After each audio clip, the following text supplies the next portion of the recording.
The Manticore King's entire body was covered in blazing red flames, while Arthur's body glowed in a golden light. The two combatants stared at each other for nearly half a minute before both of them simultaneously disappeared from where they stood. Suddenly, an earth-shaking explosion erupted from the battlefield, sending flames expanding outward. Lawrence and Tristan both used their defensive abilities and protected the teenage boy behind them from the blazing inferno that reached their location. The Jinns and Majins fled as the infernal flames rose up to engulf them whole. The weaker ones were instantly incinerated by the flames, leaving only the echoes of their dying screeches and screams behind. On the other hand, the stronger monsters were able to prevent themselves from suffering serious injuries and endured the flames that had spread like wildfire. A few minutes later, when the hellish blaze finally subsided, everyone looked at the center of the battlefield. Arthur was once again kneeling on the ground, relying on his greatsword to support his body. A few meters beside him was the Manticore King, who was lying on the ground, its body still covered in flames. "Not bad," the Manticore King said. "Not bad at all."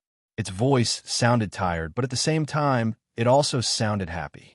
Arthur groaned as he tried to stand up, but his body couldn't support him anymore. The only thing he could do right now was remain in his current position. "That last move was wonderful," the Manticore King stated, "but it will not be enough to defeat the Earth Dragons. You still need to get stronger if you want to beat them." Arthur didn't reply and simply focused on staying conscious. The side effect of using overdrive had already kicked in, and he felt that if he closed his eyes now, he would not be able to open them again. "Arthur Leventus, let's fight again. Next time," Amos said softly. "It was fun fighting you." Half a minute later, a sigh escaped the Manticore King's lips, and he no longer said anything. His proud eyes that only lusted for battle remained open, and yet the light in them had disappeared completely. The monsters, who understood that their leader had died, all roared one by one. Lawrence and Tristan thought that the monsters were going to attack them, but none of Amos' subordinates made any move to harm them. "Go!" A tiger-like monster covered in red scales growled at the three humans who were standing on top of the cliff. "We will honor our king's order this once, but the next time we see each other, we will go for the kill." The tiger was a rank 7 sovereign and acted as Amos' second-in-command. But before Lawrence could grab Zion and take him to where his grandfather was, the boy asked a question that made the Grand Marshal and the Field Marshal almost want to leave him behind with the monsters. "Can we take Amos' body with us?" 13 asked. The tiger narrowed its eyes as he stared down at the human boy, who was talking to him as if they were equals. "What are you going to do with his body?" the tiger asked. "What else?" 13 replied. "Eat him, of course. That's the least we can do for him." All the monsters in their surroundings quieted down after hearing the boy's words. Lawrence and Tristan, on the other hand, were getting ready to escape if things went south. However, the tiger's and the monsters' reaction surprised them. "Good," the tiger nodded. "That is indeed a way of showing your respect to him. The strong will eat the weak. That is the law of the world. You have earned the right to eat him. Now, go before we change our mind." The tiger growled, prompting the other monsters to also growl at the humans who had trespassed in their domain. Lawrence and Tristan no longer wasted any time and jumped toward the still-smoking battlefield. "Gramps, are you still alive?" 13 asked as soon as they arrived near Arthur, making the latter have the strong urge to spank his no-good grandson. "Let's go," Arthur said through gritted teeth. "Good work, Gramps." 13 patted the old man's shoulder. "I know that you're on your last legs, so you can stop acting tough." Lawrence and Tristan pitted Arthur. If they were in his shoes, they would definitely give Zion a good spanking. But, as if knowing that enough was enough, 13 smiled faintly before whistling. Rocky rose up from the ground and swallowed Amos' body whole. The magma Balboa then swallowed the humans before burrowing deep underground to escape the domain of the Manticore King. Inside Rocky's body, "Should we go to the Dvalin Federation and tell them that you won the bet?" Lawrence asked with a smile on his face. He didn't expect that their mission would end so smoothly. Of course, he knew that there were several factors involved that allowed them to win, like the mythical weapons in Arthur's possession. He and his son, Tristan, were both thinking that it would be in their best interest if they formed a good partnership with the Levinus family. Even though Arthur wasn't a monarch yet, his duel against the rank 8 sovereign, whom even a monarch would have a hard time fighting against, confirmed that he was a very strong and capable individual. They also felt confident that with 13 as the supreme commander of the Allied army, their chances of liberating the northern regions of the Rigel continent would have a higher chance of success. But Zion's answer to his question made him frown. "Not yet," 13 replied. "I will wait until the appointed time before I show them Amos' body." "Why wait?" Tristan asked. "If you show it right now, everyone will recognize you as the supreme commander for the counterattack of the Dvalin Federation." 13 shook his head firmly. "I need time. Informing the Dvalin Federation about this matter will only be counterproductive at this point in time." "What do you need time for?" Tristan asked. "The brain beetle," 13 answered. "We need to deal with the brain beetle first.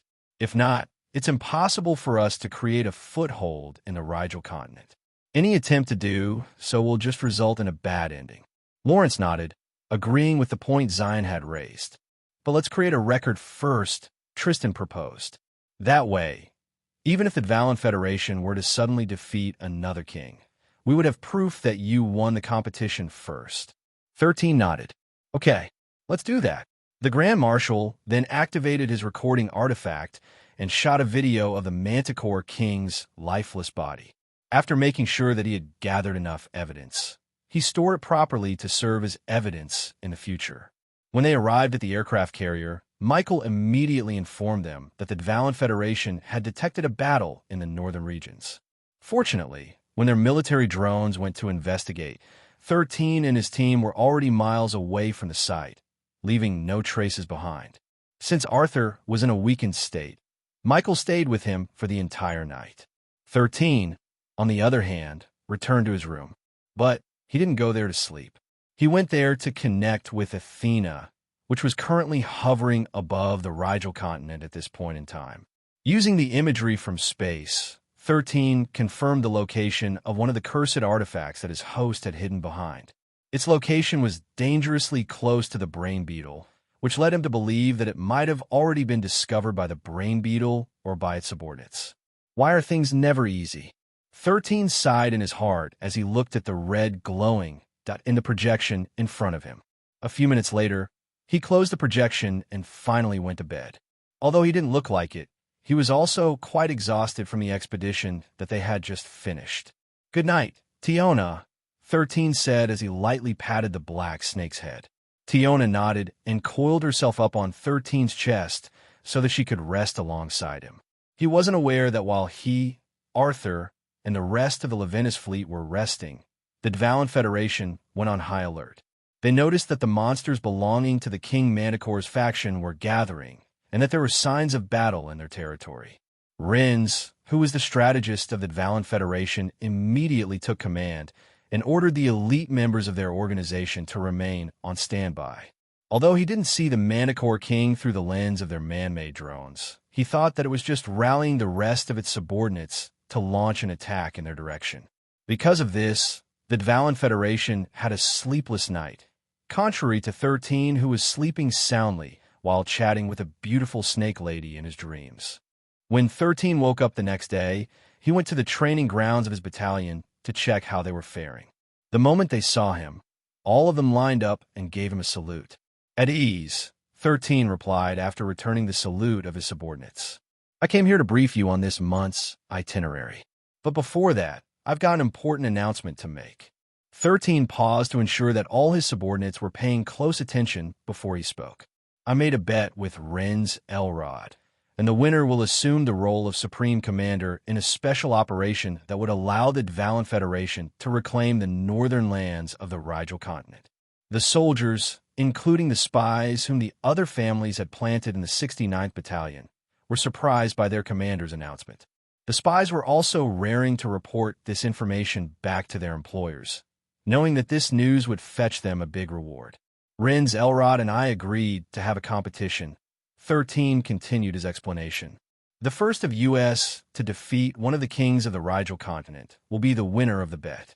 If I win, I will be the supreme commander and call the shots. If I lose, I will become Ren's Elrod's subordinate. Looks of disbelief appeared on the soldiers' faces when they heard 13's words. All of them had witnessed the battle between the monarch, the thrones, and the birdman who ruled the northern regions, where the Dvalan Federation had built their outpost. They had personally seen how desperately Wendell Elrod fought against the birdman, but was unable to land a decisive blow to its body. However, their battalion commander had made the birdman disappear, allowing them to gain the upper hand in the battle. The spies in the 69th Battalion had already reported that news to their respective superiors within the same day and had received praise and rewards for their efforts. Now that they had gained intel about the competition between Zion Leventis and Ren's Elrod, they felt that there was a 50-50 chance that their commander would win, especially since he had also dealt with the Birdman a few days ago. I was the one that started this competition, so I will soon make a move. And now, I will tell you which king I wish to defeat. 13 stated, it will be none other than the brain beetle, Evavug. The success of reclaiming the Rigel continent hinges on defeating this monster. Until then, all our efforts will not bear any fruit. I need each and every one of you to be mentally prepared to face it. Any questions? Sir, I have a question. Alexis raised his hand. Ask. 13 gave his captain a brief nod. Isn't the brain beetle the monster with mind-controlling powers? Alexis inquired. Wouldn't it be dangerous for us to fight it? Good question, 13 replied. The answer to that question is yes. Evavug is a rank 8 sovereign that can mind-control others. It has terrorized the expedition force several years ago by pitting wanderers against each other for Buvel.cm. And we're going to fight that monster, sir. Not directly. You will only be fighting its subordinates. Alexis breathed a sigh of relief. He had already accepted that his commander was an exceptional leader and was no longer hesitant to follow the latter's orders. But the threat of the brain beetle left a lasting impression on him. His parents had been part of the expedition to reclaim the Rigel continent several years ago, and they had seen how horrifying this monster was. You don't have to worry about the brain beetle. My grandfather will be the one dealing with it, 13 explained. All I need you to do is massacre the brain beetle subordinates, grab their cores, and get the hell out of its nest. Simple, right? The corner of Al Capone's lips twitched. None of what their commander had said was simple at all, but he was confident that Zion Leventis would never order them to their deaths. Still, he clenched his fists and thought about taking a sick leave on that day. Fight against a rank 8 sovereign that specialized in mind control? No, thank you. He hadn't lived enough and hadn't clapped enough cheeks to participate in such a daring mission. Al Capone was a man who understood his limits. Even if he had to fake being terribly sick on that day, he would do it without hesitation. Before I forget, those who wouldn't join this expedition for whatever reasons will be expelled from the 69th Battalion, 13 declared. It doesn't matter if you're sick or injured. When I ask you to mobilize, you will mobilize. Period. The leader of the 69th Battalion's Mafia almost coughed out blood then and there after hearing his commander's declaration. He almost asked Zion if he could read minds because that was what he was thinking of doing. Currently, the Leventis family fleet will head to the southeastern borders of the Rigel continent, 13 said. It will take us 3 to 4 days to reach our destination. Until then, I want all of you to physically and mentally prepare yourselves. The Valkyries will also be accompanying us in this mission, so keep that in mind as well. Any more questions? This time, it was Christopher who raised his hand. Sir, since the Valkyries will be coming with us, will they take orders from you as well? Christopher asked. They will be taking orders from me, 13 answered. If they don't want to, then they will not be allowed to participate in this operation. This is a special mission, so everyone must listen to my orders without question. Before parting ways, the Grand Marshal told 13 that he would talk to Marion and tell her that she would become 13's temporary vice commander. Lawrence didn't want Marion to resign from her position as the commander of the Valkyries, so he decided to give her some time off by letting Zion take command of her forces. In fact, while 13 was talking to his subordinates, the Grand Marshal and Field Marshal were talking to Marion, informing her of their decision. 13 believed that the Valkyries would play a pivotal role against the brain beetle because its mind control abilities only affected a certain range. If they fly high enough from the ground, Evavug's mind control would not reach them, allowing them to deal with his subordinates better. In fact, 13 planned to make the most of the Valkyries for this mission. This way, his battalion could fight without the risk of being put under the brain beetle's mind control. "Sir, can we really defeat the brain beetle?" Pietro asked. "I know that your grandfather, Arthur Leventis, is strong, but is he immune to mind control?" "My grandfather is a henpecked husband," 13 replied. "As long as I make him wear earphones with my grandmother nagging at him on loop, I'm sure that even the brain beetle's mind control won't work on high." Ouch. 13 wasn't able to finish his words because his grandfather, Arthur, suddenly appeared from behind and gave his head a good smack. The members of the 69th Battalion did their best to hold back their laughter, knowing that if they laughed, the patriarch of the Leventis family might take offense and deal with them accordingly. "Gramps, what?" 13 asked as he rubbed his head. He didn't notice that his grandfather had sneaked behind him because he was too focused on talking sh*t about the latter in front of his subordinates. "You still have the nerve to ask why?" Arthur replied in an icy tone. He was no doubt tempted to spank his no-good grandson in front of his subordinates and make the teenager lose face. But he reined in this thought. After all, he profited greatly from his battle against Amos, which the teenage boy had set up for him. 13 clicked his tongue before once again shifting his gaze to his subordinates. "We will end this talk now. But like I said earlier, make sure to prepare yourselves for the upcoming battle," 13 stated. "This will probably be one of your most memorable battles here in the Rigel continent. So remember this, no matter what happens. I order all of you not to die. Did I make myself clear?" The members of the 69th Battalion all saluted at the same time before giving their thunderous reply. "Sir, yes, sir." 13 nodded before dismissing all of them to return to their tasks. While some members decided to clean and inspect their weaponry in preparation for the upcoming battle, several of 13's subordinates returned to their room to report to their employers about the news. They believed that this information was something that their employers would appreciate, leading to some benefits for the effort they put into their work. Little did they know that they were pawns in someone's scheme. Of course, all of this was part of 13's plan. He wanted to let the monarch clans and the prestigious families, as well as the other influential organizations in the world, know about his competition with Renzelrod. This way, once he won their bet, all of them would rethink his strategic value for the human race, giving him another layer of protection. Right now, they needed all the help they could get to ensure that the Signy continent would not suffer the same fate as the Rigel continent. 13 wanted to capture the attention of the monarch, Douglas Griffin, so that he could secure a favorable post once he and his battalion arrived in the Signy continent for the upcoming Jinn invasion. He needed authority and power to move freely because two of the cursed artifacts his former host had hidden were in the Signy continent. 13 believed that these locations had restricted entry. Only with the proper rank or position could he access these locations and retrieve the hidden trump cards for his own benefit. The brain beetle, Evavug. Hugo Riggs' eyes widened in shock after hearing Colbert's report. "Are you sure he's going to deal with Evavug?" "Yes, sir," Colbert replied. "He made this declaration just a few minutes ago. I made sure to get in touch with you as soon as I can so that you will not hear this news from other sources." "Good work, Colbert." Hugo nodded. "You have served the Riggs family well." Colbert smiled and looked very happy after receiving the praise of the patriarch of the Riggs family. A few minutes later, he ended the call and stored the communication crystal safely inside his closet. He then glanced at his communicator and whistled after seeing the money that was transferred directly to his bank account. "Having a side hustle sure is nice." Colbert smirked. The young master sure knows how to keep his subordinates happy. It was not just Colbert smiling for the same reason at this moment.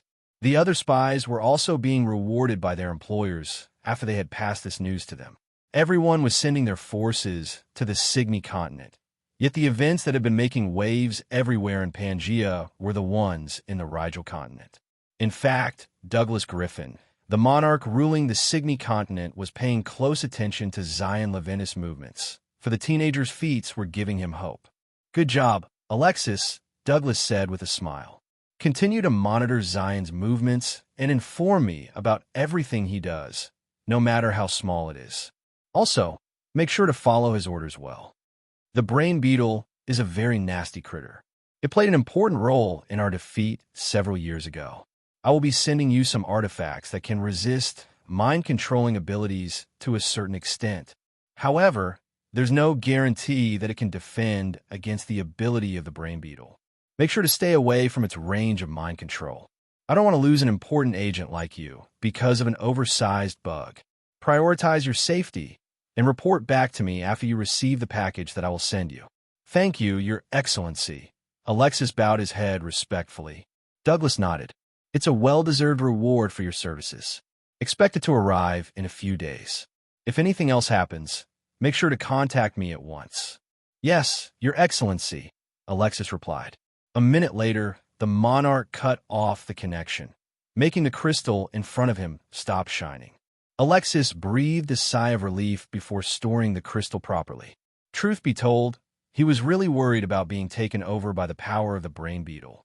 Fortunately, his employer was a smart, generous man and didn't hesitate to offer his assistance to his cause.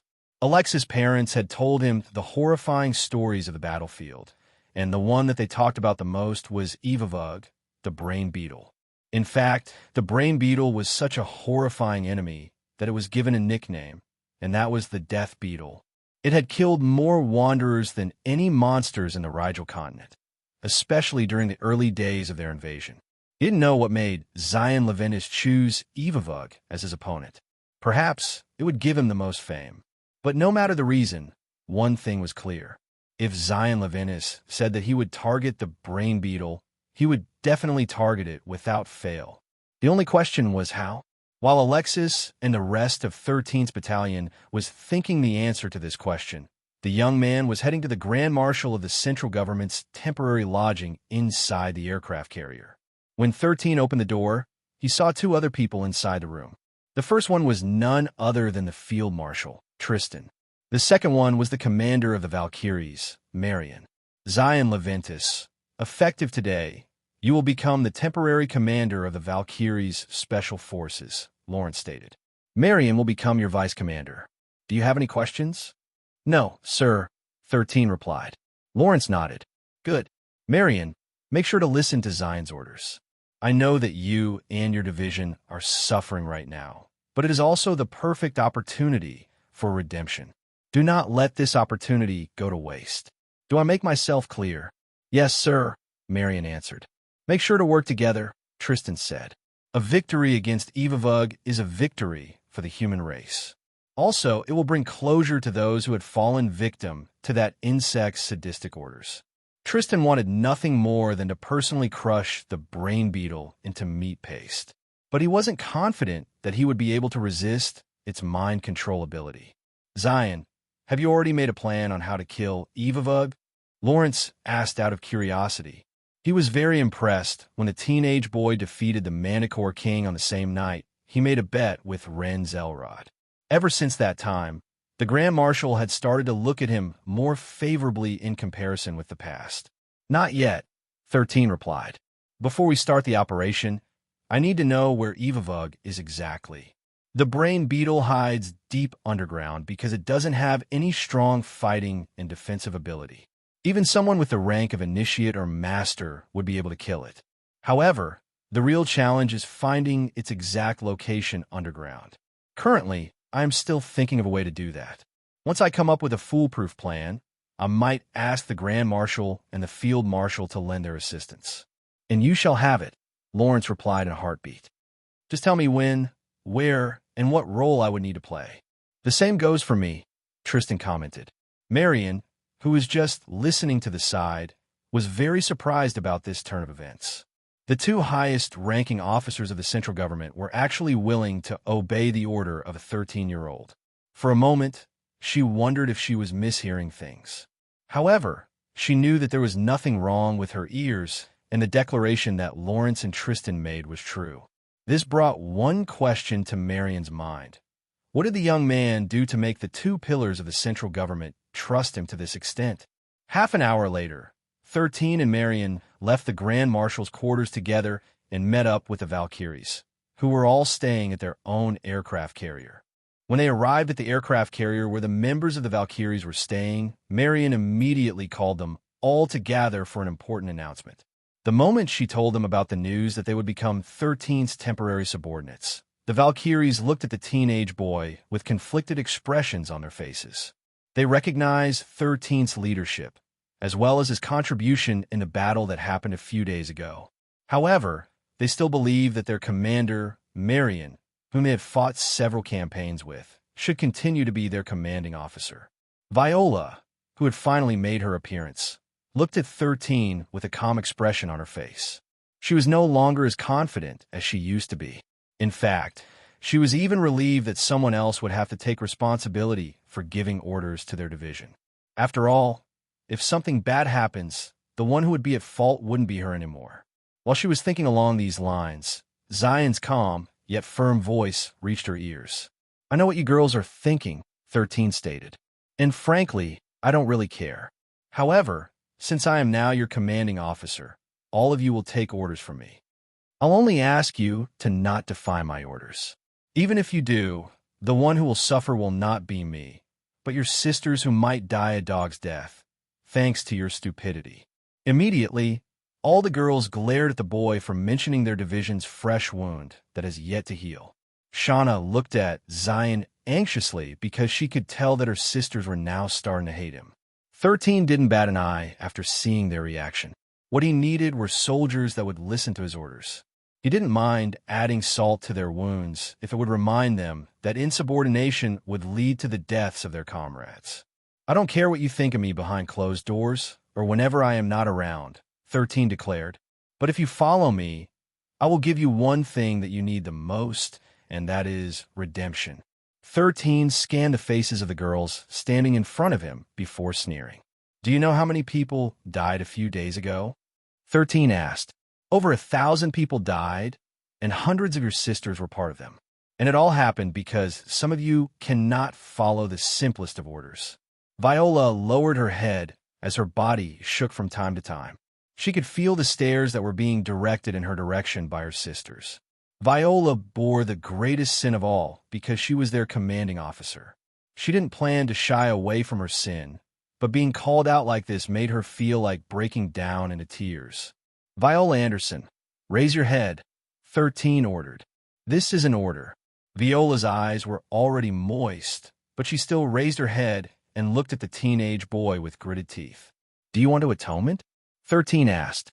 "Yes," Viola replied firmly. "Then, I will give you a mission," 13 stated. "The one who would kill the brain beetle will be none other than you." Marion and the rest of the Valkyries looked at the teenage boy as if he was mad. However, Viola, who had been told that she would be the one to kill the rank 8 sovereign, only gritted her teeth before nodding her head.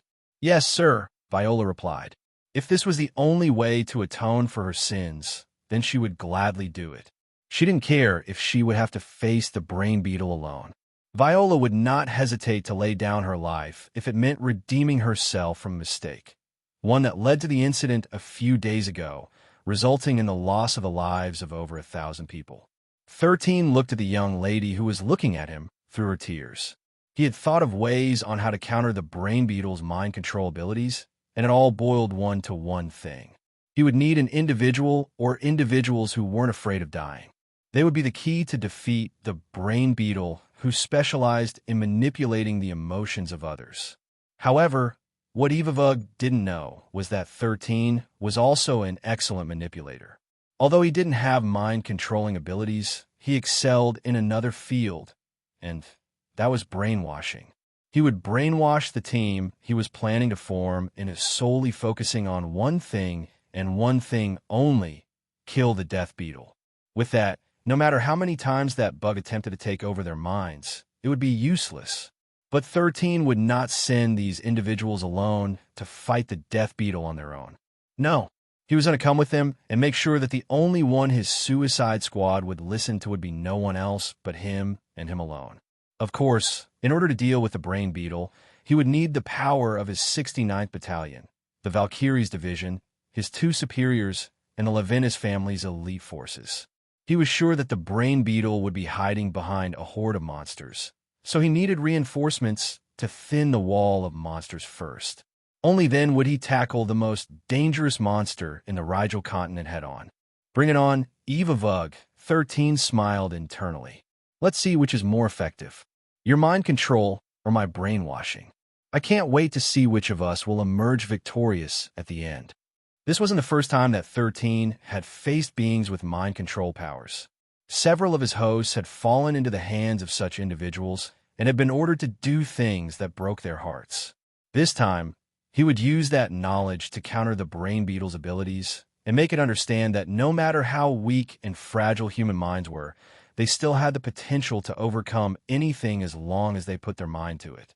A week after the battle against the Manticore King, the 69th Battalion and the Valkyries were gearing up for another night raid as they waited for their commander to arrive. 13 spent most of his time in one of the off-limits areas of the aircraft carrier, so only those with high-level clearance could meet him. The only ones who were allowed to disturb him were Arthur, Michael, Christopher, and Colbert.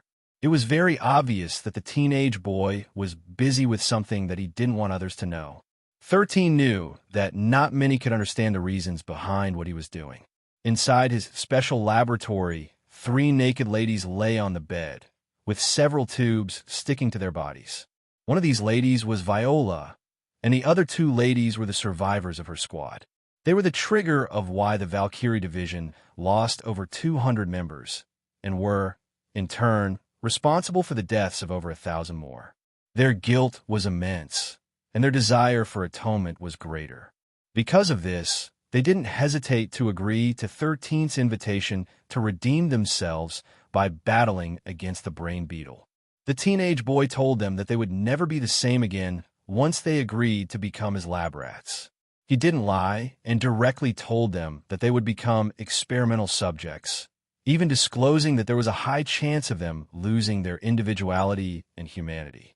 Nonetheless, these girls didn't bat an eye and still agreed, putting their unconditional trust in the teenage boy who promised them only one thing: the defeat of the brain beetle and a chance for humanity to regain a foothold in the Rigel continent. 13 glanced at the machines currently monitoring the changes in the bodies of the Valkyries. Viola was a grandmaster, while the 2 other ladies were masters.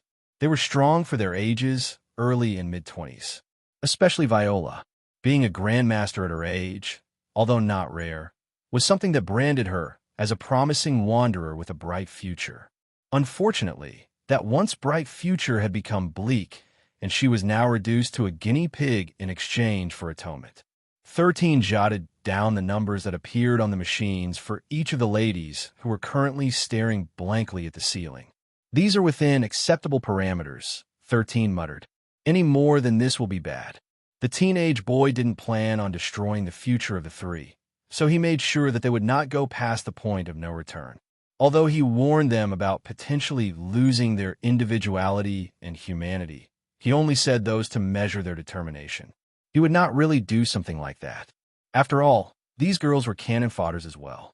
A few minutes later, 13 picked up a handbell and rang it a few times. The Valkyries, who had been blankly staring at the ceiling, suddenly stirred and regained focus in their eyes. Viola groaned, feeling weak all over. 13 approached her first and slowly removed the tubes that were sticking to her body one by one. "How are you feeling?" 13 asked. "Wasted," Viola replied. "I can't even lift a finger." 13 smiled faintly. This was indeed the side effect of the special serum he had injected inside their bodies. After making sure that all the tubes had been removed, he took out a clean white blanket from his storage ring and covered Viola's body with it. "Rest for now," 13 replied as he moved to do the same to the 2 other girls, whose names were Sharon and Louise. The 2 also looked very exhausted and very tired. Even so, their eyes were much more alive now, for they could tell that their bodies had become stronger. Much stronger. After covering their bodies with a blanket and asking a few questions, 13 bid the 3 of them good night and left the room. After passing through several checkpoints, 13 saw Christopher and Colbert, who were waiting for him. "Is everyone ready?" 13 asked as he removed his lab coat and placed it inside his storage ring. "Yes, young master," Christopher replied. "They are only waiting for you to arrive." "How are the Valkyries liking their new uniform?" 13 inquired. "They hate it," Colbert replied with a smile. 13 nodded in understanding. The Valkyries were currently wearing the same light green military gear that the 69th Battalion was wearing. Back then, they made fun of 13's troops because of the armor. Now, they were wearing the same thing, which was like a slap to their face. Even Shauna was not exempted from the rule. However, unlike her sisters, she didn't mind wearing the light green armor because she already knew how practical it was to use against the Jinns and Majins. When 13 arrived at the hangar, everyone stood in attention and saluted him. The Valkyries did the same, albeit reluctantly. There was a saying in the military, "We salute the rank, not the man." 13 didn't mind what they thought in their hearts. They were now under his command, and he only needed them to show him the respect that matched his current rank. Marion, who was now his vice commander, stood in front of everyone and waited for her superior officer to brief them about their mission. "Exactly an hour from now, we will commence our operation," 13 stated. "All of you are equipped with flying avatars, so make sure to stay in the air and bombard your enemies from that height. This operation will be training for the 69th Battalion to fight aerial battles. The Valkyries' role would be to safeguard all of you because they have more experience in dogfights in the sky. I will be riding alongside Vice Commander Marion to give orders in real time. When I say retreat, you will retreat immediately. Of course, if you wish to die, feel free to ignore my orders." 13 scanned the determined faces of his subordinates before nodding his head. "The Leventis Naval Fleet will provide cover for your retreat," 13 said. "We will continue this training until all of you have reached an acceptable proficiency level in aerial battles. Remember, beetles with glowing blue patterns on their bodies have a self-destruct ability. Make sure to take them out first when you see them. Do I make myself clear?" "Sir, yes, sir." "Good. Prepare to sortie." 13 had purchased 300 Gerfalcon avatars from the Dvalin Federation, which almost emptied the funds he had gathered for his battalion. Fortunately, his very loyal captain, Colbert, shared half of his side hustle earnings with him. Thanks to that, he was able to retain a few million gold coins, which would be distributed to his troops as their salary. Of course, his avatar food business had also taken off, helping him replenish his coffers. Right now, 13 knew that he needed to invest in his battalion. After all, they would become his money-making machine in the future. All of their achievements would also be his achievements, and he could use the fame gained from it to sign brand deals with big companies who would want to use his influence to promote their products. 13 was a simple teenage boy. When people gave him free money, he would accept it with a smile on his face. The Gerfalcons weren't the fastest flying avatars. However, they were fast enough to outfly and outmaneuver the majority of the flying monsters in the Rigel continent. They were also very good for long-distance and endurance flying, which was very important when it came to fighting in a monster-infested continent like the Rigel continent. In order to save money, 13 only bought rank 3 Gerfalcons for his battalion. However, he planned to make them evolve into alpha monsters so that their combat abilities would reach the middle stages of a rank 4 monster. The Pegasus of the Valkyries were rank 4 monsters, so they were quite powerful in their own right. They were ideal for flying and running on the ground, making them very versatile avatars. These monsters also specialized in burst speeds, allowing them to momentarily increase their pace during battle. This made it easier for them to evade, attack, and perform maneuvers that other flying monsters couldn't imitate. 13 sat in Marion's Pegasus, and the beautiful lady sat behind him. "It's really inconvenient when you can't have an avatar of your own, isn't it?" Marion asked, pitying the boy for his restrictions. "It's a hassle, but I can live without it," 13 replied. "After all, I wouldn't get the chance to ride with a beautiful lady like you, Vice Commander, if I could use an avatar." "Smooth, very smooth," Marion commented. "I'm sure the girls will love you when you grow older." 13 smiled faintly because he was just lightening the mood a bit. While he knew what romance was, he still didn't understand it fully. Although he had lived as a system for a long time, most of his hosts didn't have a happy love life, because of their fate. It made 13 believe that falling in love wasn't worth it. There was no such thing as happy endings, especially for his hosts whose fates had been sealed the moment they were born in the world. Setting aside these thoughts, 13 focused his attention on the task at hand. Green Lanterns, let's roll out, 13 ordered. Immediately, Marion urged her Pegasus to run on the aircraft carrier's runway to gain momentum. The other Valkyries imitated their captain. Soon, they all rose toward the sky in a V formation. The Gerfalcon didn't need to do that. They simply waited for their owners to sit on the custom-made saddles meant for Gerfalcons before taking off to the skies. Soon, hundreds of flying monsters headed toward the direction of the southeastern region of the Rigel continent to conduct their first aerial night raid, which would play a role in fighting against the Brain Beetle in the future. The Grand Marshal and the Field Marshal gazed at the small, green, glowing figures in the sky. Since the 69th Battalion's and the Valkyries' military gears glowed in the dark, it was very easy for them to monitor their movements. Let's go as well, Lawrence ordered before summoning a silver dragon. We need to make sure that none of the kids get hurt. Okay, Tristan agreed as he, too, summoned his flying mount, an arch griffin. It was one of the biggest griffin variants, and they were known as very powerful monsters who would not hesitate to fight against dragons if provoked. When they arrived at the scene, they saw the members of the 69th Battalion struggling to adapt to their new mounts. Some even looked like they were about to fall off from them, which was something that 13 paid extra close attention to. Christopher, who was riding on his rank 6 rock, was very comfortable as he flew in the skies. He never thought that there would come a day when he would own such a powerful flying monster, which was an overlord. The teenage boy had named his new avatar Gray because it had gray eyes. On the contrary, Colbert was having a hard time adjusting to flying in the sky. The only silver lining was that he wasn't one of the few people who were feeling nauseous and terrified due to fear of heights. 13 had already taken this matter into account. He asked the Valkyries to escort these people back to the aircraft carrier to make sure that they wouldn't fall off from their mounts. 30 people, 13 thought. Although I expected that there would be many of them unsuited to fly in the sky, I didn't think that they'd be this many.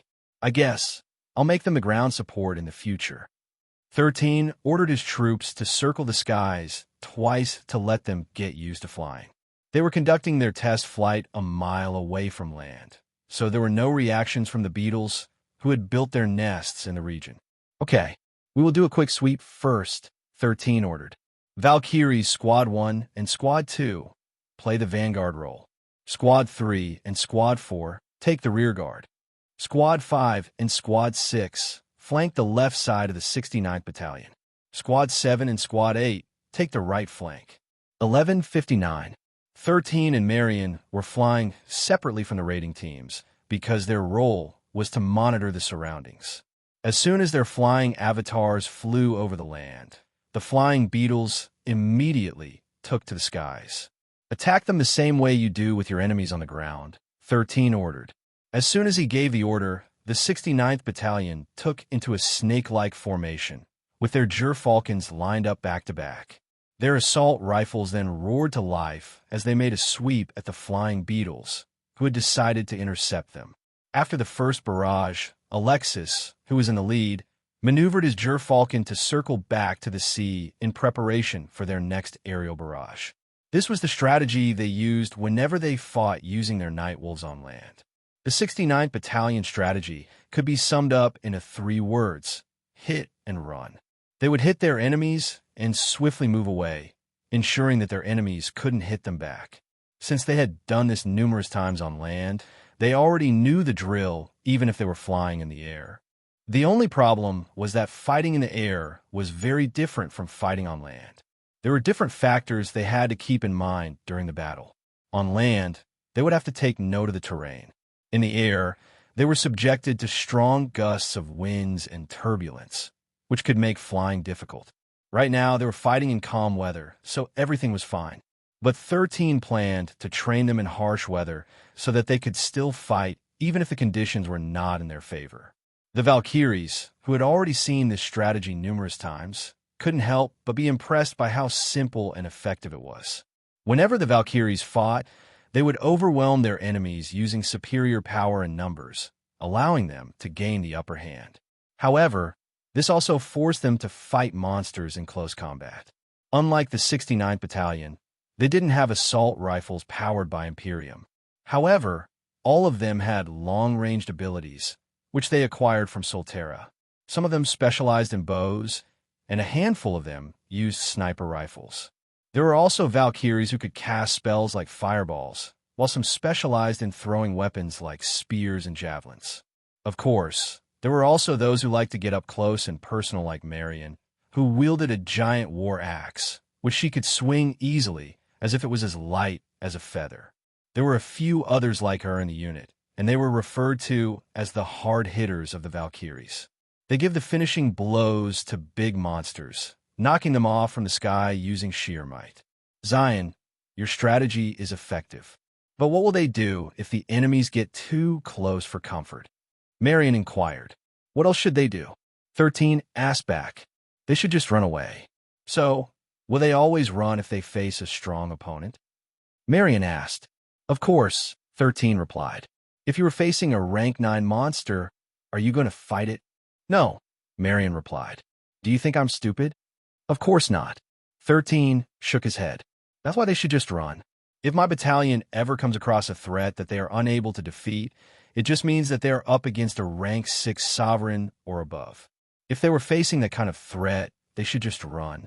After all, it's simply above their current ability to fight them. Marion sighed. So, does that mean that whenever we face a threat beyond humanity's bottom line, like rank 9 monsters, we should just run away and let them invade our lands? You don't have to worry about those kind of threats, Vice Commander, 13 replied. There will be individuals who will face them for you. Right now, you just focus on the monsters that you can fight. Leave the rank 9 monsters to the thrones and monarchs. They're the ones who should fight against those threats.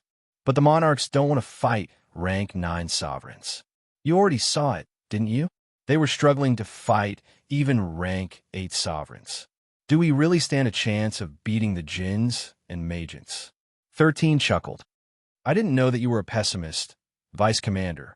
I wasn't a pessimist 2 weeks ago, Marion replied.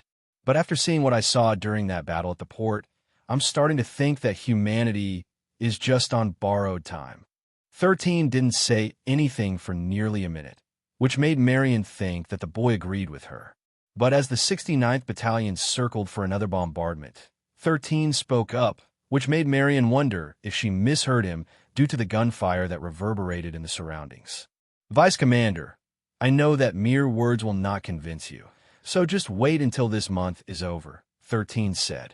I'll prove to you that humanity still has a chance to regain what they have lost. So, until then, don't be a pessimist, okay? Marion chuckled because Zion's words sounded convincing for some reason. Very well, I will wait, Marion replied. If you prove me wrong, then I will grant you a single wish.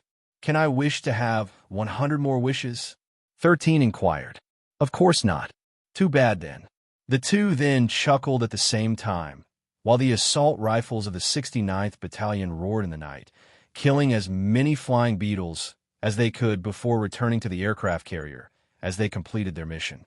As Tiona moved deep underground, she made sure to closely pay attention to her surroundings. The skill set she currently possessed had been carefully handpicked by her master for this special reconnaissance mission. 13 had tasked her to find the brain beetle's location. Tiona was immune to mind-affecting abilities, so there was no danger of her falling under the enemy's control. Just like always, the teenage boy was accompanying her through their connection, allowing him to sense what she was sensing. It's not here, Tiona, 13 said. Maybe we should go deeper. The black snake nodded in agreement and moved deeper under the ground. Tiona was currently a mile deep into the brain beetle's nest, and the monsters that she had come across were only rank 1 to rank 3 monsters. She sensed their presence through their life signatures, which allowed her to measure their strength at a safe distance.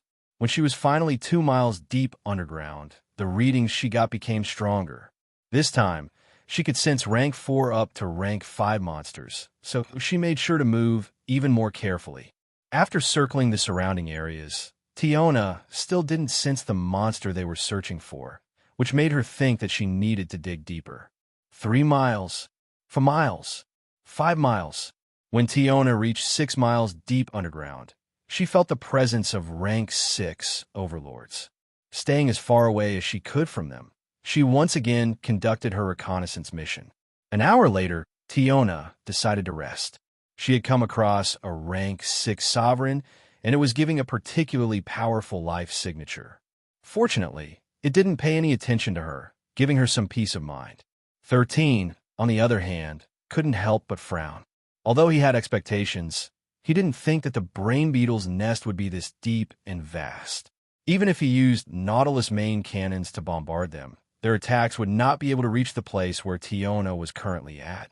After resting for nearly half an hour, Tiona once again dug down. The ground was starting to heat up, which he could feel through their shared senses.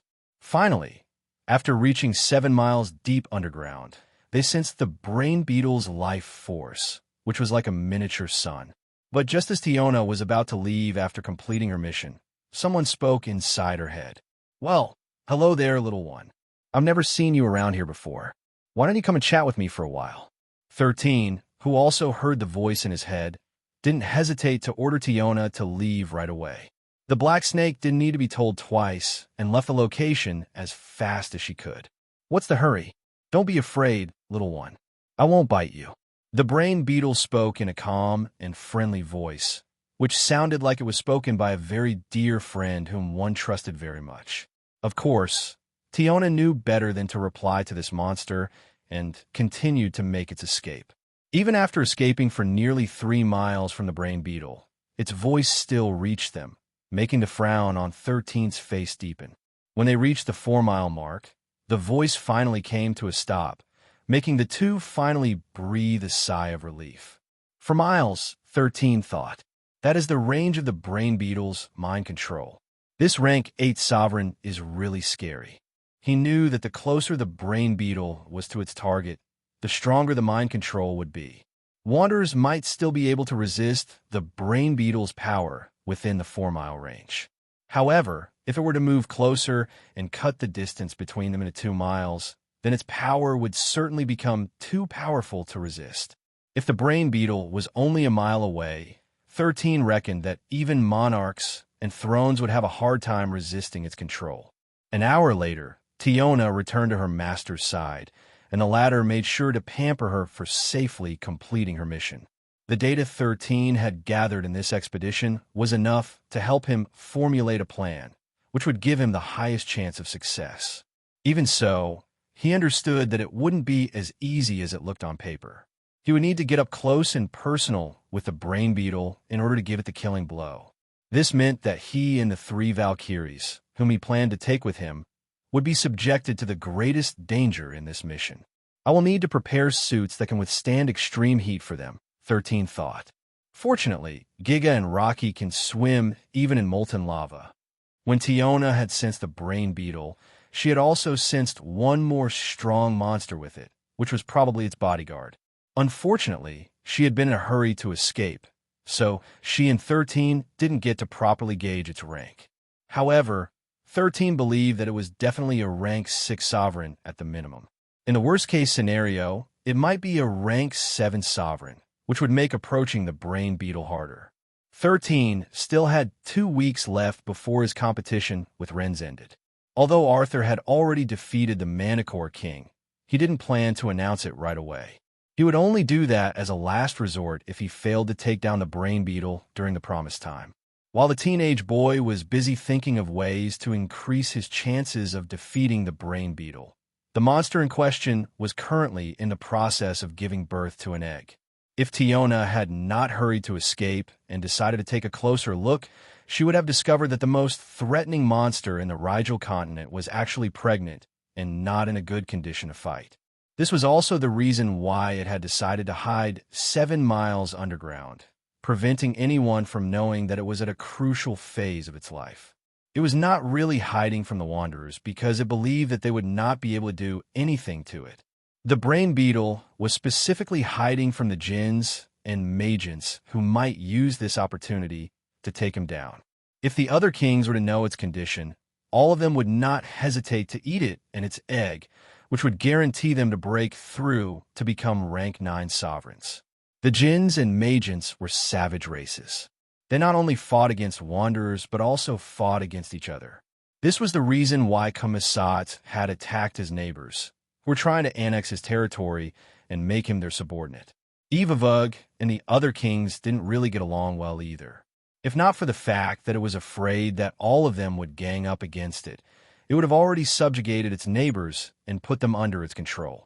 Ivavug could only dominate the minds of 2 monsters of the same rank at a time. The rank 9 Earth Dragons were immune to its abilities, so they had never been its target. The dragons were the deterrents that their original master from Gamara had sent alongside them to make sure that all of them behaved and would not kill each other. Unfortunately, even those rank 9 sovereigns might be tempted if they were to know the brain beetle's current condition. Although it wasn't guaranteed, there was a chance for them to evolve into a Majin prince if they were to consume its body right now. This was why Ivavug was hoping that no one would disturb its peace for the next few weeks, allowing it to regain its strength after giving birth to its child, whose potential could easily surpass it. A week had passed since Tiona's scouting mission, and it was now time for 13 to implement the strategy he devised once and for all. Gathered on the deck of the aircraft carrier was none other than his 69th Battalion, as well as the Valkyries, who would create the distraction while he dealt with Ivavug up close and personal. Once again, you will be facing a horde of monsters numbering in the tens of thousands, 13 stated. But it will be very different compared to what happened in the port near the Rigel continent. Back then, we weren't prepared for it, but now we are. The teenage boy scanned the faces of everyone, and he could sense that some of them were feeling very anxious. Their anxiety was valid, especially since what they were about to do today was something that no one in their right mind would do. Attacking the territory of the brain beetle Ivavug and doing their best to survive. I want everyone to remain calm, 13 stated. You will face countless flying insects, but none of them are fast enough to catch up to the gerfalcons, so your safety is ensured. Also, fly high and stay at that altitude. As long as you do that, you will not be affected by Ivavug's mind control. Lastly, pay close attention to my orders. If I tell you to retreat, all of you will retreat. I don't want to lose anyone in this expedition. Enough lives have been spilled during the battle at the Dvalinport. 13 then glanced at his 6 captains, who would be leading the 69th Battalion to battle. Lead them well, 13 ordered. Our training for the past week should have been enough to make you understand what you need to do and what you shouldn't do. Yes, sir. 13 then glanced at the Rigel continent, which was barely visible from where he was. The battleships were currently 12 miles away from the nearest land to prevent the brain beetle from targeting them. They would stay there to provide support fire and help the Wanderers escape as soon as they were to receive the signal from 13. Currently, there were a total of 50 battleships and 4 aircraft carriers participating in this mission. The central government had decided to lend their hand, and the Grand Marshal would even personally mobilize to assist the Wanderers in battle. Arthur would also join the battle, but he would not be coming with his grandson to fight the brain beetle. His purpose on the battlefield this time was luring the stronger insects away from their master. Only 13, Tiona, Hans, Rocky, Giga, Blackie, Hercules, and the 3 Valkyries would join him in this mission. Aside from the 3 Valkyries, the teenage boy had already shared a martial ability with Hans and the others, so they wouldn't be too affected by the power of the brain beetle. At most, they would feel an extreme headache if the brain beetle were to try to force its control over them. However, 13 already got this covered.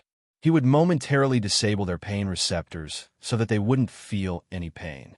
As for the Valkyries, they would fall under a type of hypnosis once the brain beetle targeted them.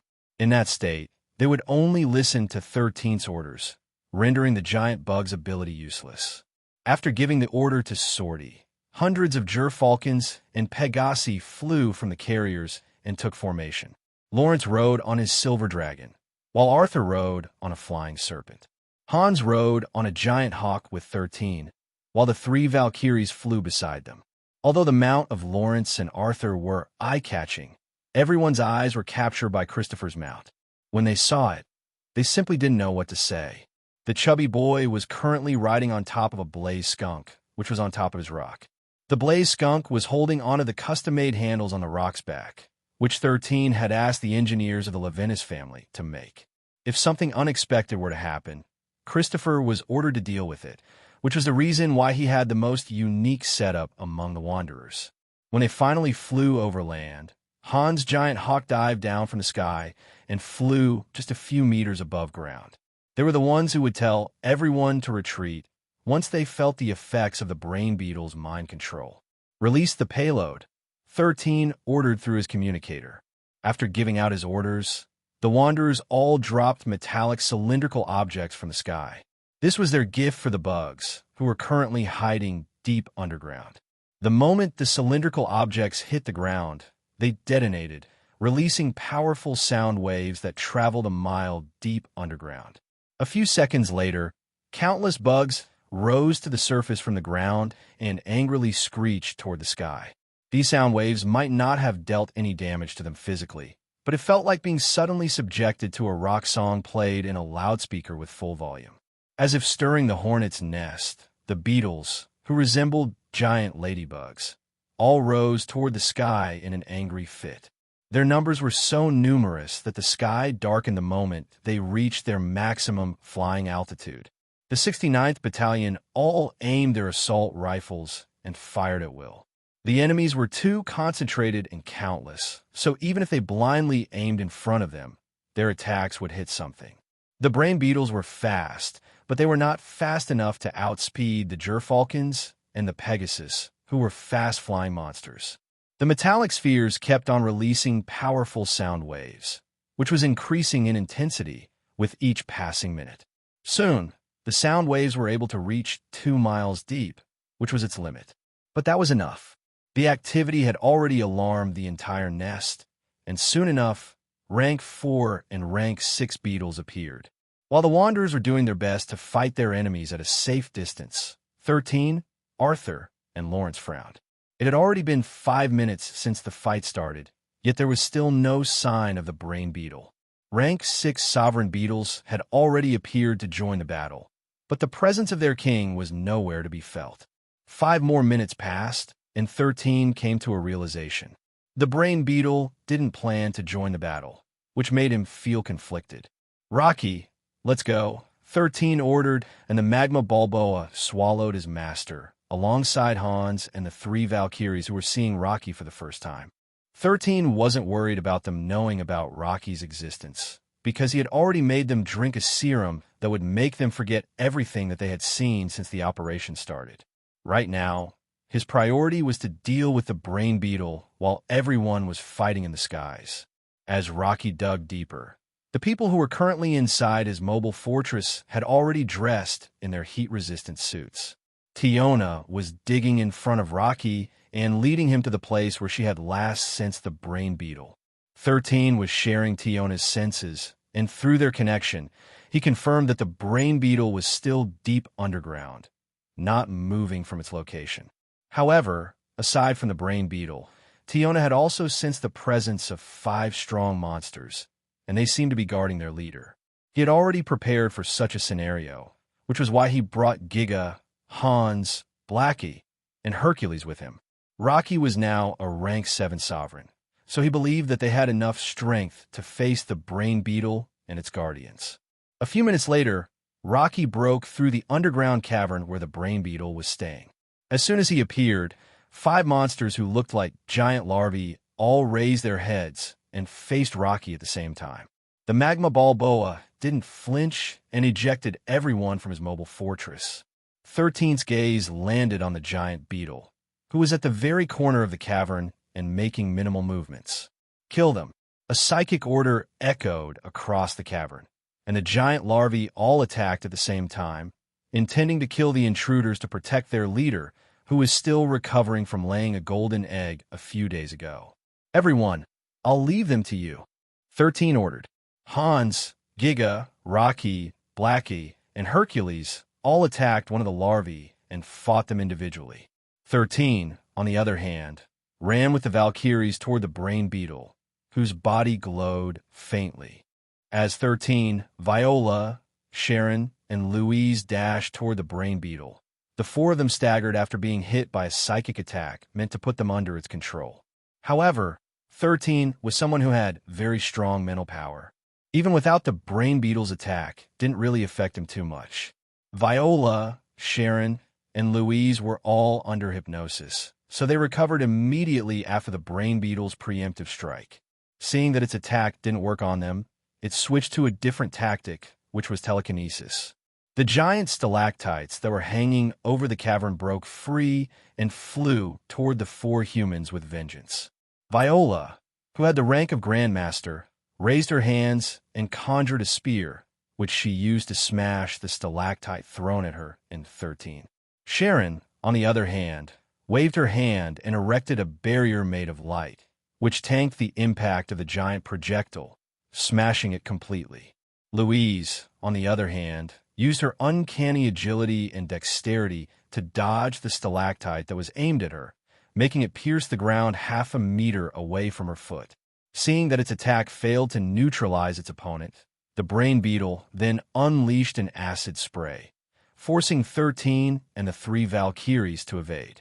A sizzling sound echoed inside the cavern as the ground that was hit by the acid melted with white smoke rising over it.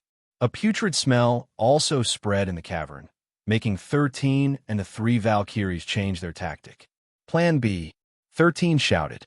As soon as he shouted out the order, the three Valkyries ran in different directions, attempting to encircle the monster with Zion. However, just as they were about to launch their long-range attacks at the brain beetle, the ground behind the beetle collapsed, and a giant centipede emerged from it.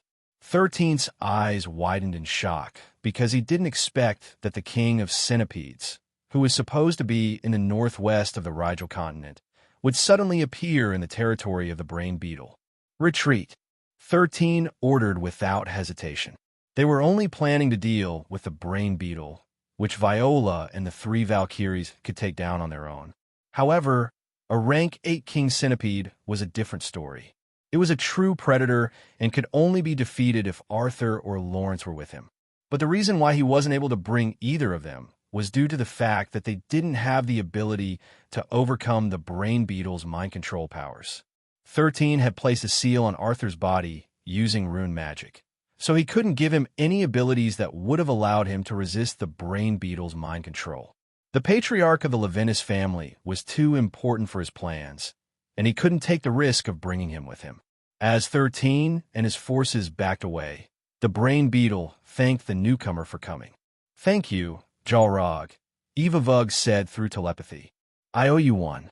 The king's centipede eyed the wanderers first before shifting its gaze to the brain beetle. "Don't mention it," Jalrog replied. "I didn't come here to help you." Evavug, who immediately sensed that something was wrong, ordered the larvae to attack Jalrog before moving toward the cocoon hanging at the corner of the cavern. Seeing its movements, 13 suddenly thought of something, which made him hesitate.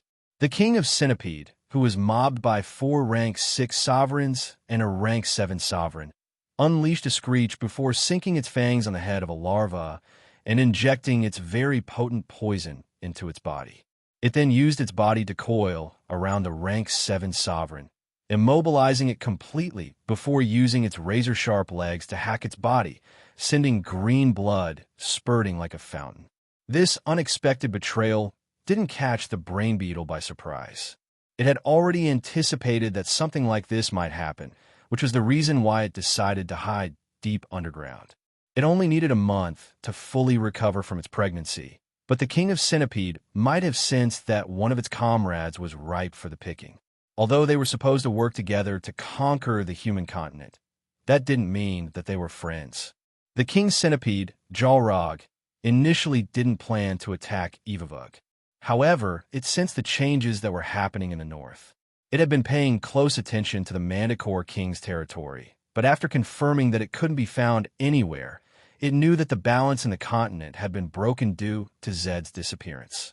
Since that was the case, Jalrog decided to increase its strength and breakthrough to become a rank 9 sovereign, giving it absolute power to destroy its enemies. The larvae, whom 13's monster team wasn't able to defeat easily, were easily taken down one by the Centipede King. Perhaps, knowing that it was only a matter of time before it was devoured by its former comrade, the brain beetle decided to gamble. While grabbing the cocoon, it ran in 13's direction. Since the Wanderers were able to reach its location deep underground, it meant that they also had a way to escape to the surface. Evavug knew that it couldn't outrun Jalrog because it could dig faster than it. Also, it was in a weakened state, so it really couldn't do much at this point in time. "Take my child and run," Evavug stated as it gently placed the cocoon on the ground. "I'll hold Jalrog back. Now go." 13 looked at the cocoon, then back at the brain beetle, with a conflicted look on his face. He had come here to kill Evavug, but due to this unexpected turn of events, he got to witness the unity of the kings of the Rigel continent beginning to crumble. It was a sign that they weren't united, and this could work in his favor. In less than 5 seconds, 13 revised the plans he had in mind. Before Evavug could even join the larvae in fighting against the Centipede King, the teenage boy threw a capture sphere at Evavug's back, taking it by surprise. The moment its giant body was absorbed by the capture sphere, it disappeared, leaving nothing behind. "Rocky, get the cocoon," 13 ordered. "We're getting out of here now." Rocky didn't hesitate to obey his master's command and devoured everyone before making its escape. "I won't let you," Jalrog screeched before charging toward the magma Balboa. But 2 of the larvae, who were still alive, rammed the centipede's body and unleashed an acid spray at its face from point-blank range. Jalrog, who was faster than the larvae, twisted its body and used its tough exoskeleton to block the acid spray aimed at its head. When the acid spray finally ended, it used its tail to make a slashing motion, cutting the body of one of the larvae in 2 while its poisonous fangs sank into the last larva. Not caring whether the 2 larvae lived or died, it hastily ran after the magma Balboa, who was desperately moving toward the surface as fast as it could. "You won't get away," Jalrog screeched angrily as it slowly closed the gap between it and Rocky. When the king centipede was only 100 meters away from Rocky's tail, the magma Balboa finally broke through the surface and crawled on land to continue to escape. Jalrog also surfaced after a few seconds. It was about to continue chasing after its prey when, suddenly, 2 people blocked its path. "That's one giant centipede," Lawrence commented. "It doesn't matter how big it is," Arthur stated. "We mustn't let it catch up with the brat." "Exactly what I'm thinking," Lawrence smirked as he and Arthur both summoned their weapons and prepared to clash with the Centipede King. However, the ground around them suddenly started shaking, making the 2's expressions turn grim. As if waiting for that moment, countless giant centipedes rose up from the ground and screeched loudly. Arthur and Lawrence exchanged a glance with each other before summoning their flying mounts to escape as fast as they could. They knew that the moment they got encircled by their enemies, it would be over for them. Now that the 2 pests had left, the Centipede King resumed its pursuit of the fleeing magma Balboa, who was heading toward the sea. Christopher, who noticed that his young master was in danger, didn't hesitate to order his rock to dive toward the ground and headed in front of the Centipede King, who was pursuing Zion. "Give him a taste of hell," Christopher ordered, and his blaze skunk immediately unleashed a flaming spray that bathed the Centipede King's head, making it screech in anger and irritation. Just like earlier, it twisted its body to prevent its head from getting hit by the blaze skunk's trump card. But even if it was safe, it didn't change the fact that it was now starting to get pissed due to the annoying humans who kept on getting in his way. Arthur's winged serpent, who had finally caught up to 13, flew alongside the magma Balboa. Rocky, who already knew what to do, spat his master toward Arthur, who caught him without much effort. "Everyone retreat," 13 shouted through his communicator. "Return to the ships now and fly as high as you can. Gramps, don't go upward. Just head to the sea while flying low." "Understood," Arthur replied. After Rocky passed 13 to his grandfather, it immediately moved in the opposite direction in order to redirect the Centipede King's attention to him. Since the magma Balboa was 13's beast companion like Tiona, he would be able to summon Rocky without any problems. He just needed to distance himself from the Centipede King before doing so. That way, they would be able to successfully escape its pursuit, which was their top priority at the moment. 13 originally didn't plan to use the capture spheres to catch the brain beetle, because if he used it, he wouldn't become their master or anything. At most, it would only increase his apocalypse points, since it counts as him completing his mission from the Order of the Apocalypse. The stronger the monster, the higher the points that he would get. It was also a life-saving item that could help 13 survive a battle against rank 8 monsters and below. Unfortunately, the capture spheres he had weren't strong enough to capture rank 9 monsters. It seemed that Metatron knew that 13 would abuse them if he could get away with it. The only saving grace was that he could ask for an item once a year and would be given the chance to get more as long as he managed to open another layer in the Treasury. But he had just opened the 4th layer. It would take him a few years to open the 5th layer of the Treasury of the Apocalypse, which would let him claim bigger rewards. 13 only changed his mind because the brain beetle decisively surrendered its egg to him when the Centipede King arrived. Its actions allowed him to understand that the kings of the Rigel continent weren't united and that they had their own ambitions. Not to mention that 13 would need the brain beetle's knowledge on properly raising an egg, which the teenager believed would be a good addition to his forces. A brain beetle would only give birth to one special egg in its lifetime. This egg would have a great potential that could surpass its parent. Evavug was a rank 8 sovereign. Despite that, it took a risk and gave birth to an egg, which it believed had the potential to become a rank 9 sovereign. If it were lucky, there was even a chance for it to step into the Majin Prince rank, which was something that 13 was willing to gamble for. 13 believed that it could train the brain beetle that would be born from the egg to be loyal only to him, which would make the use of one of his 2 capture spheres worth it. But that wasn't something he'd have to worry about now. After all, he had a bigger problem at hand. The Centipede King was currently chasing after Rocky, who was carrying the brain beetle's egg inside his mobile fortress. If 13 wanted to, he could escape safely with Arthur since he had a flying mount that could fly high in the sky.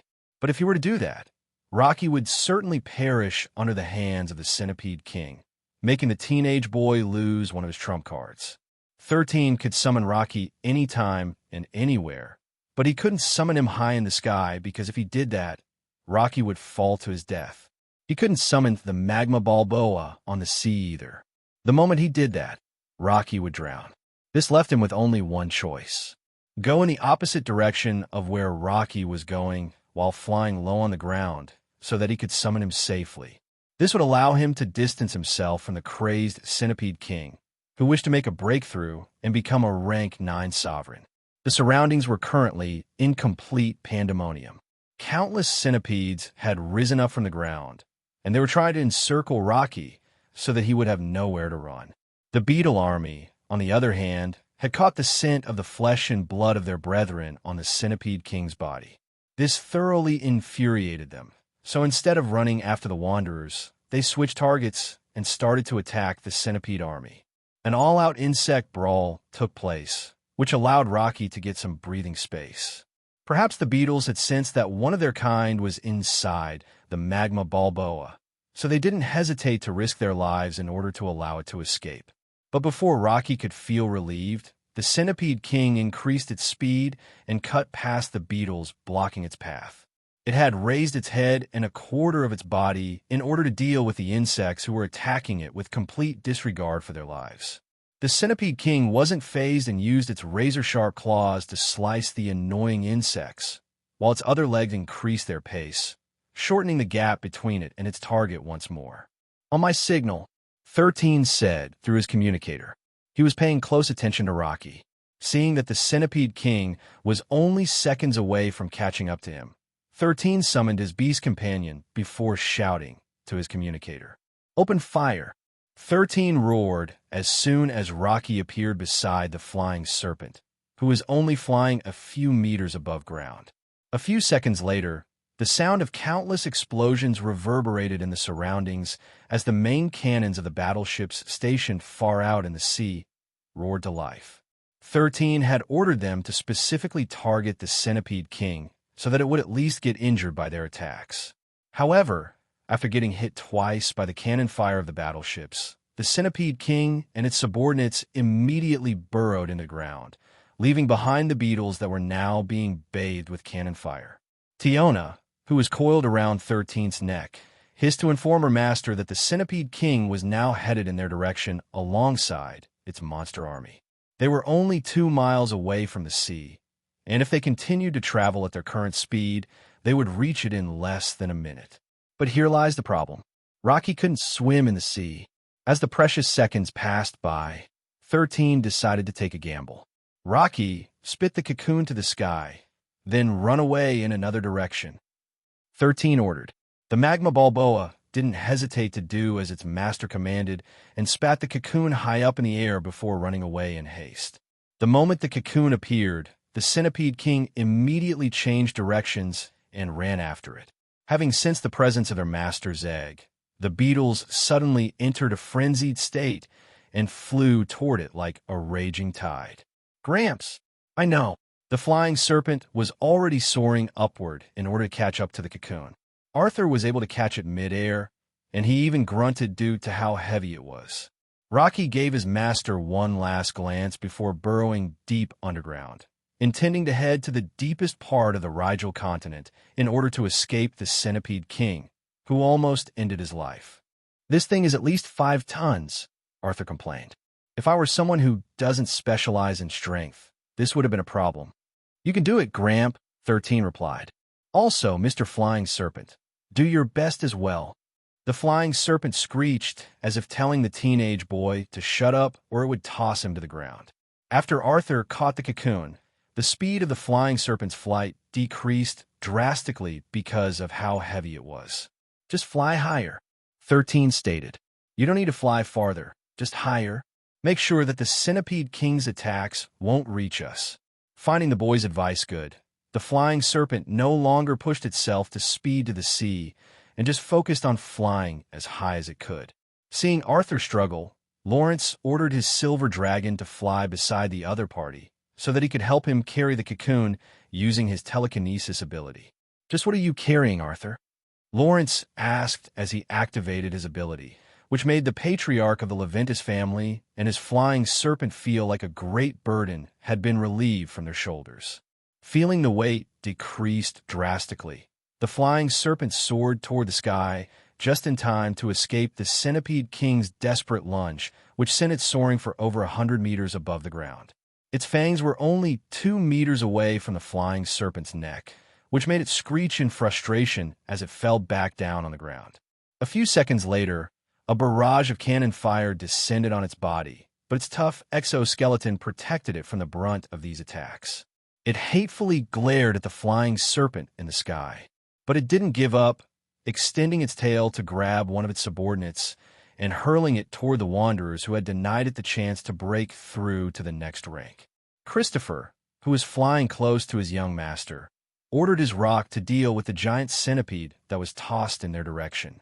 The rock didn't hesitate to use its sharp claws to slice off the centipede's body in half, making it fall helplessly back to the ground. Another angry screech reverberated in the surroundings before the Centipede King decided that there was no use in staying anymore. It wanted to vent its frustration on Rocky, but the magma Balboa had already dug far too deep into the ground and activated its stealth abilities, preventing the Centipede King from knowing its whereabouts. Zion, what is inside this cocoon? Lawrence asked in a serious tone. It's just a monster egg I happened to pick up on my way back to the surface, 13 replied in an innocent tone. Just a monster egg? Lawrence chuckled. Boy, do you really think I'm stupid?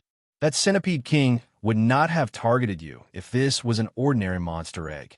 I know it's not an ordinary egg, 13 stated. That's why I decided to take it. Lawrence glanced at Arthur, but the latter just shrugged. Both of them had been fighting alongside the Wanderers at first, and only went down to help the magma Balboa, who was being chased by the Centipede King. Then, just tell me this, Lawrence decided to compromise. Is this the egg of the brain beetle? No, 13 replied. It's the Centipede King's egg. Lawrence had the strong urge to flick the forehead of the lying brat, but in the end, he decided to just accept that Zion didn't plan on telling him anything. How about the brain beetle? Lawrence asked.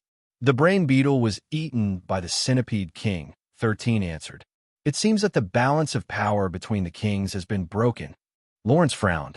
Then, how can you prove to the Dvalin Federation that the brain beetle is dead? Don't worry. I have that covered as well, 13 stated. But we can't return to the ship carrying this thing. I don't want any rumors flying around that I have a brain beetle's egg in my possession. It's completely not true. But we can't stop people from gossiping either. It will be so annoying handling the aftermath. Let's drop it somewhere safe first. 13 then checked his communicator to look for the Nautilus whereabouts. After confirming its location, he asked his grandfather and the Grand Marshal to fly in the direction where his submarine was currently at.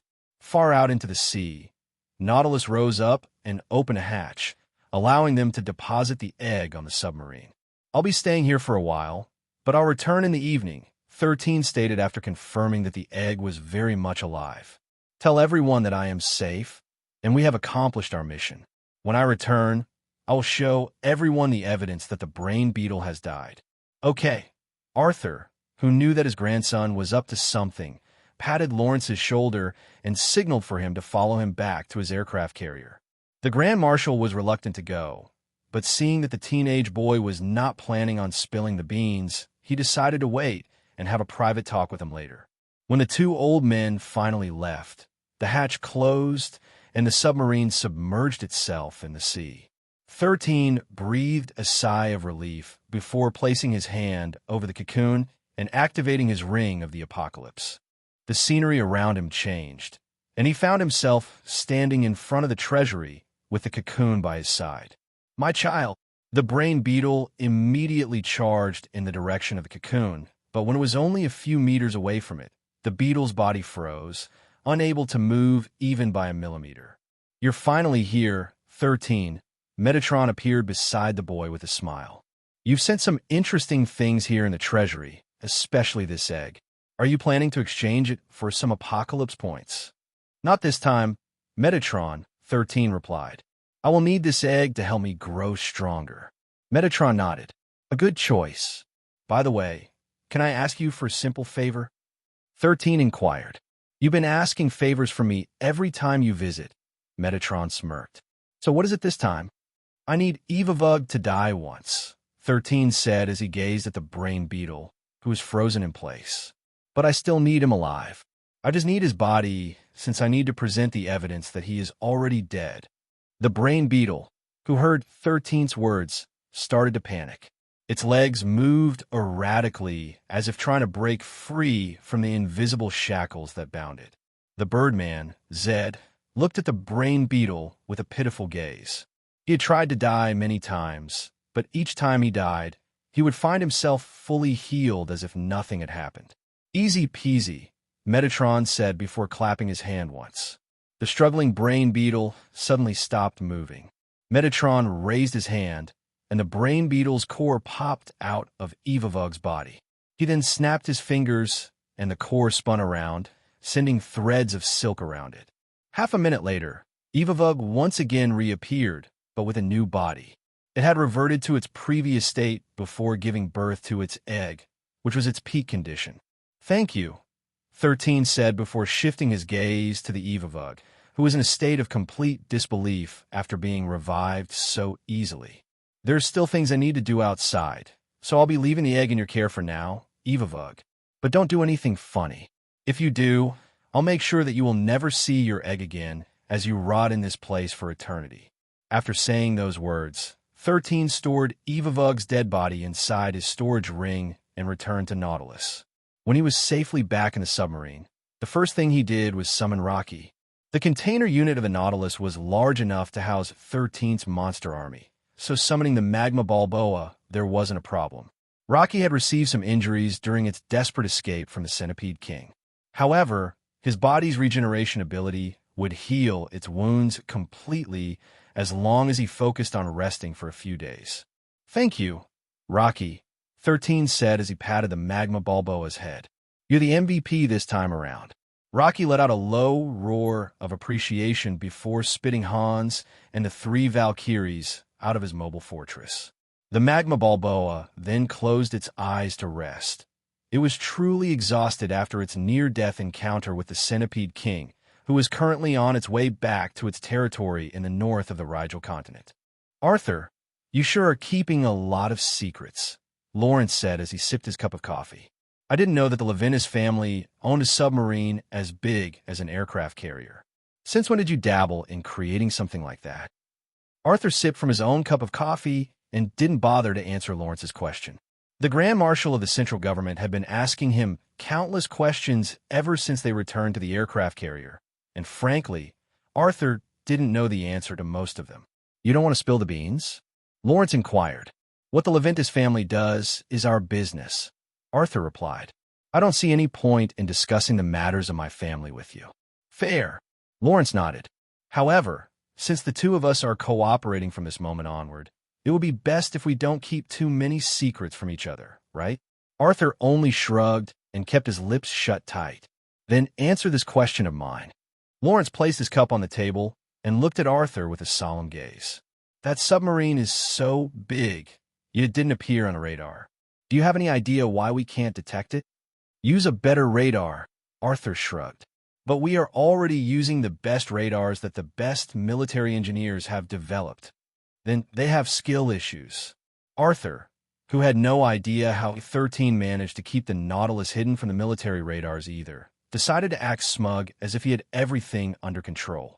Lawrence wanted to refute Arthur's words because the greatest minds on the planet had been working to provide humanity with the best technology to fight against the Jinns and Majins. But the fact remained that the submarine couldn't be detected by their radars. This meant that it was equipped with an advanced form of stealth technology that they were not aware of. "Sell me the blueprint of that submarine," Lawrence stated. "Not happening." Arthur shook his head firmly. He had never even seen the blueprint of the Nautilus. How could he sell something he didn't possess? Fewin.com. 13 had contracted many builders at the same time and commissioned them to make only a certain part of the submarine. Only the core elements, like the power sources and the main cannons, were made by the Levinas engineers. In short, 13 had put a lot of effort into ensuring that no one would be able to build the Nautilus unless they designed one from scratch on their own. The only thing Levinas engineers did was assemble these parts according to 13's instructions. In fact, after seeing the completed submarine, Arthur already asked his no-good grandson to give him the blueprint, but he firmly declined. He even told Arthur that humanity was still not ready for such a technology, and if it fell into the wrong hands, it might lead to consequences that even the teenage boy might not be able to handle. "Fine," Lawrence sighed. "Keep your secrets with you, but I want us to be allies from this point onward." Arthur nodded in agreement. After all, this was something Zion had been pushing for in the past 3 years. Forming an alliance with the central government was a good thing, and he was certain that the Levinas family would benefit a lot from it. However, Arthur understood that all of this was only possible because of his no-good grandson, who still hadn't returned even after 4 hours had passed. Benedict and the other representatives of the Dvalin Federation had been wanting to talk to Arthur and Lawrence, intending to ask them whether their mission had succeeded. However, Arthur didn't want to talk to anyone right now, so he asked his son, Michael, to tell Benedict and the others that he and the Grand Marshal were currently having a strategic meeting. Lawrence, who also didn't want to deal with the Dvalin Federation until Zion returned, also ordered his son, Tristan, to stop anyone from disturbing his talks with Arthur. Meanwhile, while his grandfather and the Grand Marshal were waiting for him to appear, 13 was busy modifying the memories of the 3 ladies who had accompanied him in fighting against the brain beetle. He was aware that, later on, they would be questioned by their superiors and perhaps also be interrogated by the representatives of the Dvalin Federation. Fighting the brain beetle was a big thing, so they would definitely want to know what really happened during the raid. Since he had made Viola, Sharon, and Louise drink a serum before they fought against the brain beetle, all the memories they had during that time were erased. They also forgot about Rocky, who had taken them to the lair of the brain beetle 7 miles under the ground. 13 could just say that the brain beetle managed to succeed in controlling them and tampering with their memories. In order to keep Nautilus a secret, he made the 3 Valkyries sleep and inspected their bodies for any hidden injuries. Although the brain beetle had been in a weakened state, it was still capable of using psychic blasts, which could cause internal injuries. Fortunately, the heat-resistant armor the Valkyries wore was enough to prevent them from suffering any injuries during the battle. After making sure that there was no hidden danger, 13 decided to return to the airship. The Nautilus was equipped with a transport helicopter, and they would be using it to return to the aircraft carrier. "Young master, are you planning to raise the brain beetle's egg?" Hans asked as he sat on the pilot's seat of the helicopter. "That's the plan," 13 replied. "But I'm sure that it's not going to be easy." 13 didn't plan on hiding anything from the butler. Just like Christopher, Hans was already one of his people. He would never betray 13, so he didn't mind sharing some of his secrets with him. "Young master, where did the brain beetle go?" "In a place that it cannot escape from." Hans was very familiar with the teenage boy by now, so he didn't pry on the matter. If Zion couldn't tell him where the brain beetle was, it just meant that he wasn't supposed to know where it had disappeared to. "We're ready to go, young master," Hans stated. "Let us go back to the carrier," 13 ordered. "I'm sure that my grandpa is feeling constipated right now, because he's the one who'd be dealing with the mess I made back there." Hans couldn't stop himself from smiling. The only member of the Leventis family who dared to make the patriarch suffer was none other than the teenage boy, who had helped Lady Callista recover from her illness. The moment the hatch of the Nautilus opened up, the helicopter took to the skies to return to the naval fleet that had retreated 20 miles away from the Rigel continent. Just as he expected, the moment he landed on the carrier, Arthur and Lawrence were already there, waiting for him. But it wasn't just them. The representatives of the Dvalin Federation were also there, looking at the teenage boy with expectations. The teenage boy was certain that they were dying to ask him many questions, so he decided to shut them up for the time being by snapping his fingers. A moment later, half of the corpse of the brain beetle appeared in front of everyone, making Arthur, Lawrence, and the members of the Dvalin Federation look at it in disbelief. Suddenly, a resounding cheer and applause reverberated in the surroundings. The members of the 69th Battalion and the Valkyries rejoiced as they saw the proof of their mission being a complete success. On that day, news of Evavug's death spread in the network of wanderers like wildfire. This made those who were stationed in the Signy continent raise their fists in triumph. Finally, humanity had taken that first step in reclaiming the lands that the Jinns and Majins had taken away from them. At the VIP area on top of the Dvalin Tower, "Are you certain that it was Evavug's corpse, and not the corpse of some random beetle?" Renz asked his brother in a calm tone. "They're on their way back here," Wendell replied. "We can personally confirm if it's really Evavug or not." Renz frowned, but he also understood that the only thing he could do was wait until the naval fleet of the Leventis family and the central government returned. Since they were not part of the operation, Arthur and Lawrence asked Elrod and Renz to not send any of their ships to spy on their military operations. Thinking that their mission was bound to fail, Wendell and Renz agreed to their request. The only reason why they became aware of the news was due to the spies whom they had planted on the 69th Battalion. These spies had informed them about the death of the brain beetle, who had traumatized many wanderers in the past at the soonest time possible. Unlike his brother, Renz, Wendell was truly hoping that the brain beetle was indeed dead. If that were the case, they would have a higher chance of reclaiming the northern regions of the continent, which would become their stronghold in the battle against the Jinns and Majins. Suddenly, the communicator in Wendell's hand started blinking. When he saw who the caller was, a smile appeared on his face before pushing the button that would allow him to talk to an old friend. "Is it really true that the brain beetle is dead?"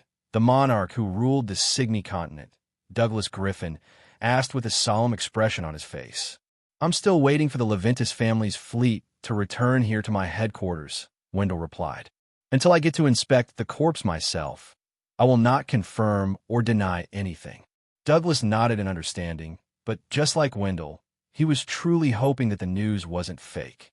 Right now, they needed hope for the fate that had fallen in the Rigel continent might also happen in the Signy continent. Any news that would boost the morale of the defenders would be welcomed with open arms. Sensing that he and Wendell were thinking about the same thing, Douglas shifted his attention to Renz, who was seated on the couch. "I've heard about your bet with Arthur's grandson," Douglas said. "If he had really defeated the brain beetle, are you really planning to become his subordinate and take orders from him?" "It's still not confirmed that the brain beetle is dead," Renz replied calmly. "But let's say that it is indeed the brain beetle. If that is the case, I will not go back on my words." "Oh, you're more open-minded than I thought." Douglas arched an eyebrow. Renz shrugged. "If I'm going to take orders from someone, I like to take orders from someone competent. There are too many incompetent people in the world who are in positions of power. I believe that it's all thanks to them that the world is being overrun by the Jinns and Majins." Douglas and Wendell didn't say anything and only looked at Renz, who casually lit a cigar and gave it a few puffs. They didn't know if the strategist of the Valen Federation was referring to them or not, but it still made them feel that Renz was indirectly targeting them with his words. "Well, you're not wrong," Douglas said after a minute of silence. "Still, to think that Arthur's grandson would be the one to accomplish this monumental task, it makes me feel a little envious. If my lineage had such a talented individual, I would certainly be able to sleep peacefully at night." Wendell chuckled. "Indeed, I feel the same way." "Inform me when you're going to inspect the corpse of the brain beetle," Douglas said. "I want to see for myself if that King bug is really dead or not." Wendell nodded. "Very well. I'll contact you as soon as they arrive." Douglas returned Wendell's nod before cutting the connection. The travel time from the southeast of the Rigel continent to the north usually took an entire day. The only reason why the representatives were able to arrive early was due to the fact that they rode a plane to reach the naval fleet that had just finished their mission. At first, Benedict proposed to take Zion, Arthur, Lawrence, and Tristan to the Valen Federation's headquarters by using their plane, but the teenage boy declined their offer. 13 told them that he was exhausted from the entire ordeal and that he wanted to sleep before meeting Wendell and Renz.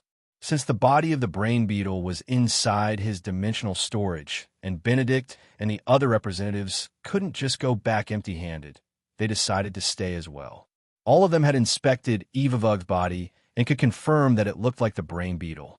However, there was a possibility that they were wrong, so they decided to let Wendell, who had seen Evavug up close in the past, serve as the final judge. While the teenage boy was sleeping peacefully with Tiona, the spies of the 69th Battalion were feeling giddy after their employers handsomely paid them for the information they had given them. The Valkyries were also in a good mood because 13 said that Viola, Sharon, and Louise had played a huge role in dealing the final blow to the brain beetle. 13 had spun a tale of drama, suspense, and desperation, painting the battle with Evavug as the greatest battle ever waged in the Rigel continent. Of course, he made sure to add the Centipede King to the story, telling everyone that while the two kings fought with each other, his team took advantage of the confusion to go for the killing blow. Hans had been briefed about the made-up story beforehand to make sure that both their testimonies were consistent. As for the Valkyries, their memories of the battle were a complete blank. But they were fine with that. This wasn't the first time they couldn't recall anything, because 13 had trained them that way. They had already experienced it many times when they had been undergoing the teenage boy's experiment. Before the battle, Zion had explained that the moment the battle started, he would put the three of them in a trance-like state so that Evavug's mind control wouldn't work on them. The story that he created was foolproof, so the teenage boy was confident that he would be able to handle the interrogation that would happen once they returned to the Valen Federation's headquarters. The only regret 13 had was that he didn't have the time to look for the cursed artifact that was supposed to be hidden in Evavug's lair. But he was fine with that. He planned to return to the south after meeting up with Wendell and Renz in the Valen Federation. Since he had won the bet, he would finally be able to get the authority he would need to scout the lands of the Rigel continent unhindered, as he looked for the cursed artifacts that his master had hidden during his lifetime. It took the naval fleet 2 days to travel from the southeast region of the Rigel continent all the way up to its northern regions. They could have arrived faster if they wanted, but 13 told Arthur and Michael that they shouldn't hurry to return to the Valen Federation's headquarters. He had a reason for doing this, and that was to keep Wendell and Renz on their toes. The longer they wait, the more impatient the other factions would become. 13 wanted to raise the tension a bit, so that the grand reveal would be better. Currently, speculations were buzzing among certain circles in the world. But since there was no clarification from a monarch stating that the monster corpse that Zion Leventis had showed everyone really belonged to Evavug, everyone was waiting for the news with bated breaths. The monarch clans, the prestigious families, as well as the other factions in the world, were keeping in touch with their spies in the 69th Battalion. At the same time that Wendell had confirmed that it was indeed Evavug that Zion had presented, the news would spread instantly to every corner of the world. This would elevate the teenage boys standing among his peers and would cement his legend. Everyone had heard the stories about his participation in the Battle of the Valbera and Arcadia archipelago. But in the end, there were still many skeptics that said that this was just the Leventis family's propaganda. However, this time it was different. Although Zion wasn't fighting against rank 9 monsters or a Majin prince and princess, everyone would have no choice but to acknowledge that he had achieved something that no rookie would be able to accomplish. It was none other than defeating the brain beetle Evavug, which even the monarchs hadn't done since the Rigel continent had been taken over by the Jinns and Majins. While everyone was waiting for any news from the Valen Federation, 13 was busy performing the regular checkup for Viola, Sharon, and Louise. He was making sure that the special serum that he had injected in their bodies would not pose a threat to their health and have any bad side effects. Good. How are you girls feeling? 13 asked as he finished collecting the data he needed. Never felt this good in my life, Viola replied. I feel so much stronger as well, Sharon commented. Are you sure that we are still human? I thought that you would turn us into cyborgs. My mind is clear, and my senses are sharper than ever before, Louise stated. Also, my speed, dexterity, and reaction time had doubled since taking the serum. 13 smiled after hearing that the 3 Valkyries were feeling fine. Just remember to not tell this to anyone, 13 said in a solemn tone. I have tweaked your genetics, and all of you have stopped becoming ordinary wanderers. Right now, you can be referred to as superhumans because I have removed the limiter that binds your strength. To give you an analogy, our body becomes stronger whenever we encounter a fight or flight scenario. Currently, your current strength is in that fight or flight mode for ordinary humans. But because you have now become superhumans, that strength you possess can still increase, doubling, and even tripling your body's performance for a short period of time. It's similar to berserk abilities. The only difference is that there are no repercussions or weakness once the adrenaline rush disappears. Also, you don't have to worry about medical checkups from the central government. They won't find anything unusual in your blood, cells, and tissue samples. Just be careful when you're sparring with others because you might accidentally give them serious injuries because all of you still haven't mastered your current strength. Viola, who had been listening to the boy, suddenly said something that the teenage boy wasn't expecting. Can I transfer to the 69th Battalion? Viola asked. Although I still want to stay with the Valkyries, I feel like I can grow stronger when I'm with you, Zion. Me too. Sharon lightly patted 13's head. If you let me join your battalion, I can give you shoulder massages every day. Me three, Louise stated. I'm not good at shoulder massages, but I'm a good cook. I will definitely prepare healthy meals for you. 13 chuckled, because although he didn't mind accepting Viola's request, he didn't plan on doing it at this point in time. Thank you for your trust, but for now I want the 3 of you to stay with the Valkyries, 13 said firmly. The Valkyries had lost their combat power, and I want the 3 of you to fill that gap. Also, I want you to keep me informed of any gossip or news that you come across in your division. Viola arched an eyebrow as he gazed at the teenage boy, who had allowed her to redeem herself. You want us to be your spies? Viola asked. Spies in the Valkyrie division. Sharon and Louise frowned because they didn't like the sound of that. They liked Zion and appreciated the things he did for them, but spying on their own division made them feel as if they were betraying their sisters. Don't get me wrong, I plan to work with the Valkyries as much as possible, 13 stated. But The thing is, I don't know what you guys will be doing in the future. It is my way to keep in touch so that I will be updated on the recent happenings in your division. If ever you guys are encountering a difficulty that will be hard for any of you to solve, I will do my best to help you solve this problem. Viola crossed her arms over her chest. Is that the real reason? Are you sure you don't have a hidden agenda? A hidden agenda? Of course I have a hidden agenda, 13 replied. Information is power. I am only one person, and the things I can do are limited. But if I can have several eyes and ears who are always on the lookout for any scraps of information that might prove useful to me, I am willing to take it. Of course, I also plan to ask the three of you a favor, and that is to make sure that Shauna will remain safe from harm. The three ladies exchanged knowing glances before smiling at the teenage boy, whom they believed was also aiming for the saint's affection, just like every young man in Pangea. So you like Shauna, huh?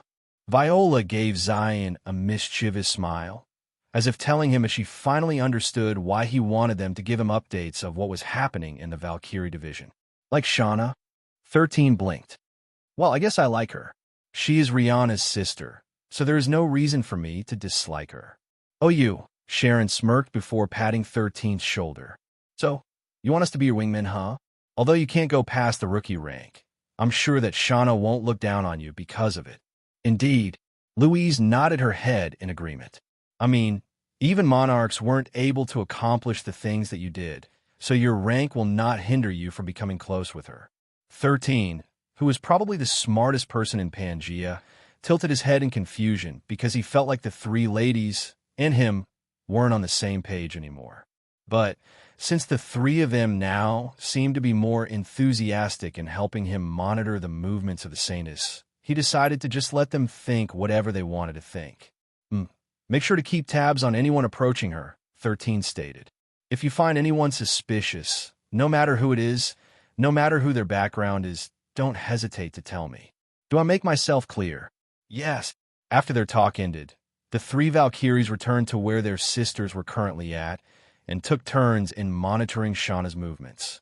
Since they had all approved of Zion as Shauna's potential suitor, they were making sure that no pesky flies would come near her. Their only concern is the leader of the hero party, whom many believed was only waiting for the right moment to confess to the saintess and make her his partner. Wendell stared at the corpse of the brain beetle with a solemn expression on his face.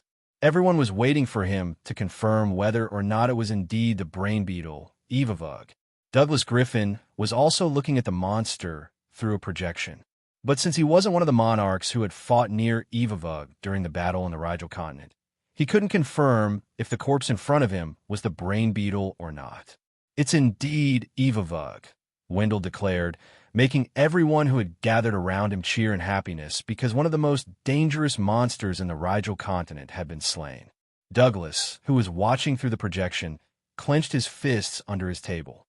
This was indeed good news, not only for the Dvalin Federation, but also for the people in the Signy continent. Now that the human race had defeated a rank 8 sovereign, they now knew that they still had a chance to hold their ground against the monster invasion that would soon descend on their continent. How did you do it? Wendell asked the 13-year-old boy who was standing a few meters away from the corpse with his hands crossed over his chest. I wasn't the one who defeated it, 13 answered. It was the three members from the Valkyries who dealt a serious blow to it. But before they could give the killing blow, the Centipede King arrived and took advantage of the confusion to kill its comrade and take its core. The only thing I could do at that time was to store a part of the brain beetle's body and run away as fast as we could. It was quite unfortunate that the Centipede King got in our way. Otherwise, we might have gotten a bigger reward for our trouble. Wendell didn't know if the Valkyries were the ones who really dealt a serious blow to the brain beetle. However, he decided to just let it be because what people needed was good news, not doubts or unnecessary conflict. The fact that the three Valkyries were there to fight against the brain beetle was enough to prove that they had risked their lives for this mission. That alone was commendable enough. No one would be able to say otherwise. Even Douglas didn't nitpick and congratulated the Valkyries through the projection, telling them that what they did had given hope to humanity. Hearing his words, Marion's eyes uncontrollably moistened. Although Evavug's death couldn't bring back the lives that had perished at the battle at the Valenport, its death could save thousands more, which was something that even the Dvalin Federation couldn't brush aside. 13 didn't plan to claim the credit and gave it all to the Valkyries, who were feeling depressed due to the incident that had killed many of their sisters. Viola, Sharon, and Louise, who had no recollection of what truly happened, accepted the praises that were given to them with grace. Although they didn't remember anything, 13 assured them that they were the ones who dealt the serious blow to the brain beetle's body. Zion Levinas was just a rookie, so it was impossible for him to injure Evavug. Even the off chance that he managed to land a direct hit on the brain beetle's body, the most he could do was probably a small wound, which would not be enough to hurt it. That was the general consensus of the public. Since that was the case, they accepted his story and gave the Valkyries the accolades they deserved. After the formalities ended, 13 stored the body back inside his dimensional storage, which made the researchers of the Dvalin Federation sigh helplessly. They wanted to dissect the rank 8 sovereign's corpse, especially its brain, which had the ability to control minds. If they were able to replicate it, 13 knew that the power to control the minds of others was a terrible thing. This was also the reason why he didn't want to just capture Evavug, but kill it. However, the situation changed when the Centipede King appeared. He deemed that it would be best to capture Evavug and its egg, allowing him to raise a young brain beetle who would be loyal only to him. About that corpse, are you willing to sell it? Wendell asked. No, 13 replied. What do you plan to do with it? Barbecue it, and let my subordinates eat it. The researchers who were paying close attention to Wendell's and 13's discussion almost choked blood then and there. How could such a precious specimen be barbecued? Name your price, Wendell said. I don't plan to sell it, 13 stated firmly. If the central government wasn't there, Wendell would have strong-armed the boy into selling Evavug's corpse to him. 2304. However, with the Grand Marshal and the Field Marshal being there, he decided to keep himself from doing it. Among the monarchs in Pangea, the Grand Marshal was the strongest and was considered immortal. Even if he were killed, he would just rise from the ashes somewhere safe and take revenge on those who had wronged him. This was the reason why the monarch clans made peace with him and allowed the central government to remain as the world's one and only government, safeguarding the masses.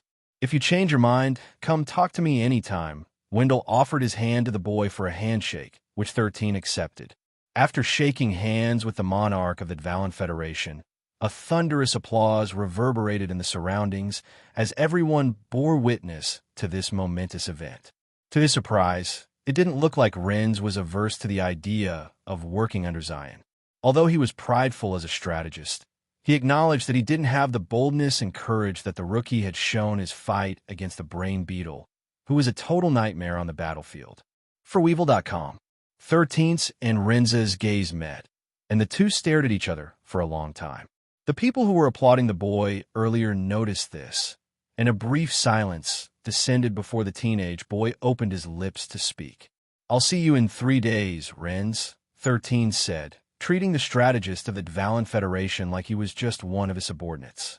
After 3 days, we'll plan the counterattack, so make sure that you finish tying all your loose ends by then.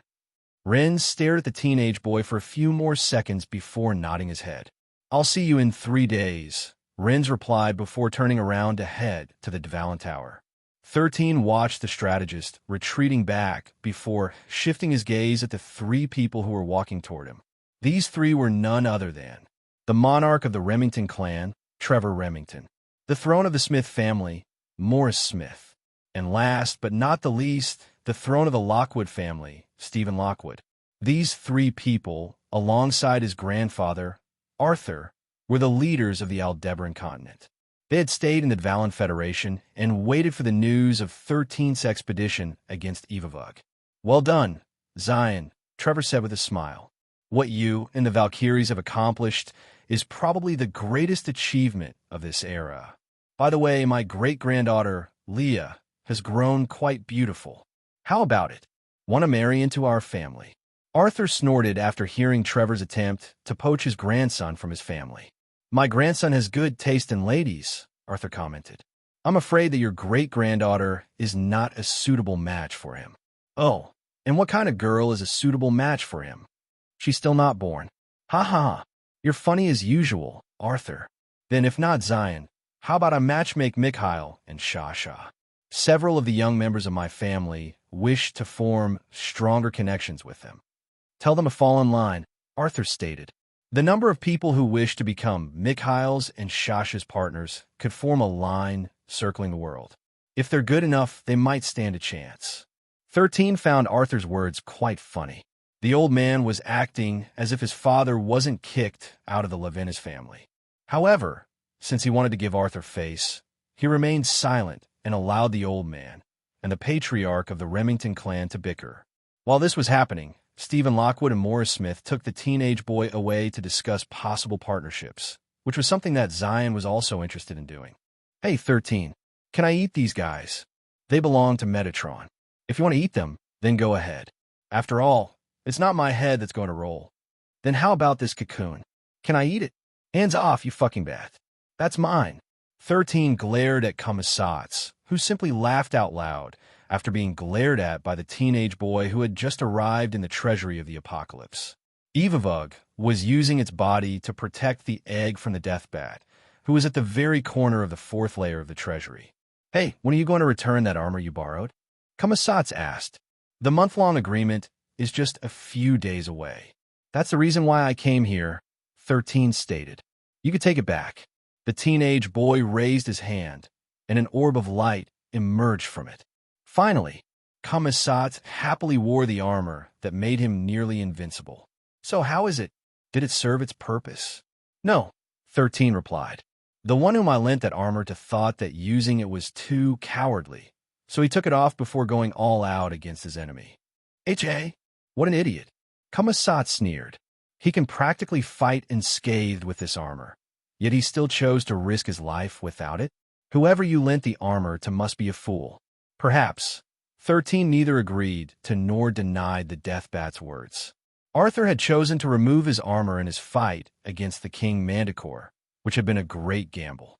Fortunately, he won in the end, so everything was well. But deep inside, 13's impression of Arthur improved a bit because of what he did. Those who pursued strength should not hide behind a cheat-like item. It would cause them to become rusty and too dependent on it. Arthur always faced challenges head-on. He wasn't one to shy away from a battle to the death. The teenage boy then looked at the brain beetle, who was very overprotective of its egg, and asked it to step aside. Of course, Evavug didn't obey and even glared at the boy. 13 clicked his tongue, then used his trump card. Metatron, this bug is getting in my way, 13 said. The guardian of the Order of the Apocalypse appeared beside 13 and glanced at the brain beetle with an amused look on his face. Are you going to step aside or not? Metatron asked. The brain beetle's body shuddered before reluctantly stepping aside and watching the human boy approach its egg. After spending several days in the Order of the Apocalypse, it had grown fearful of Metatron, whose very existence was enough to make it yield. The Birdman, Zed, looked at this scene calmly while leaning against the wall of the Treasury. Just like 13 had said, they were now possessions of Metatron, and the one who gets to decide whether they lived or died was him. After having died nearly dozens of times in an attempt to escape his eternal prison, the Birdman finally gave up. His only hope was that Metatron would get bored of him and finally give him a quick, painless death. 13 touched the cocoon with his right hand and closed his eyes. He could feel the strong beating of the monster's heart inside it, as well as the fear it radiated. Brain beetles possessed powerful psychic powers. Even though this one was still inside its egg, it was already aware of its current situation. In fact, it only needed 2 more weeks before it broke out of its cocoon. However, it planned to stay inside for a longer time after deeming that the outside world was too scary for it. I know you can hear me, 13 said as he opened his eyes to look at the cocoon in front of him. I also know that you can understand me. So, I will give you a choice. Serve me, and I will let you live. Refuse, and I'll roast you, then eat you.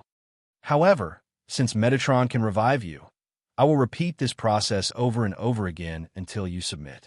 Evavug screeched angrily, unable to endure the teenage boy threatening to bully its child.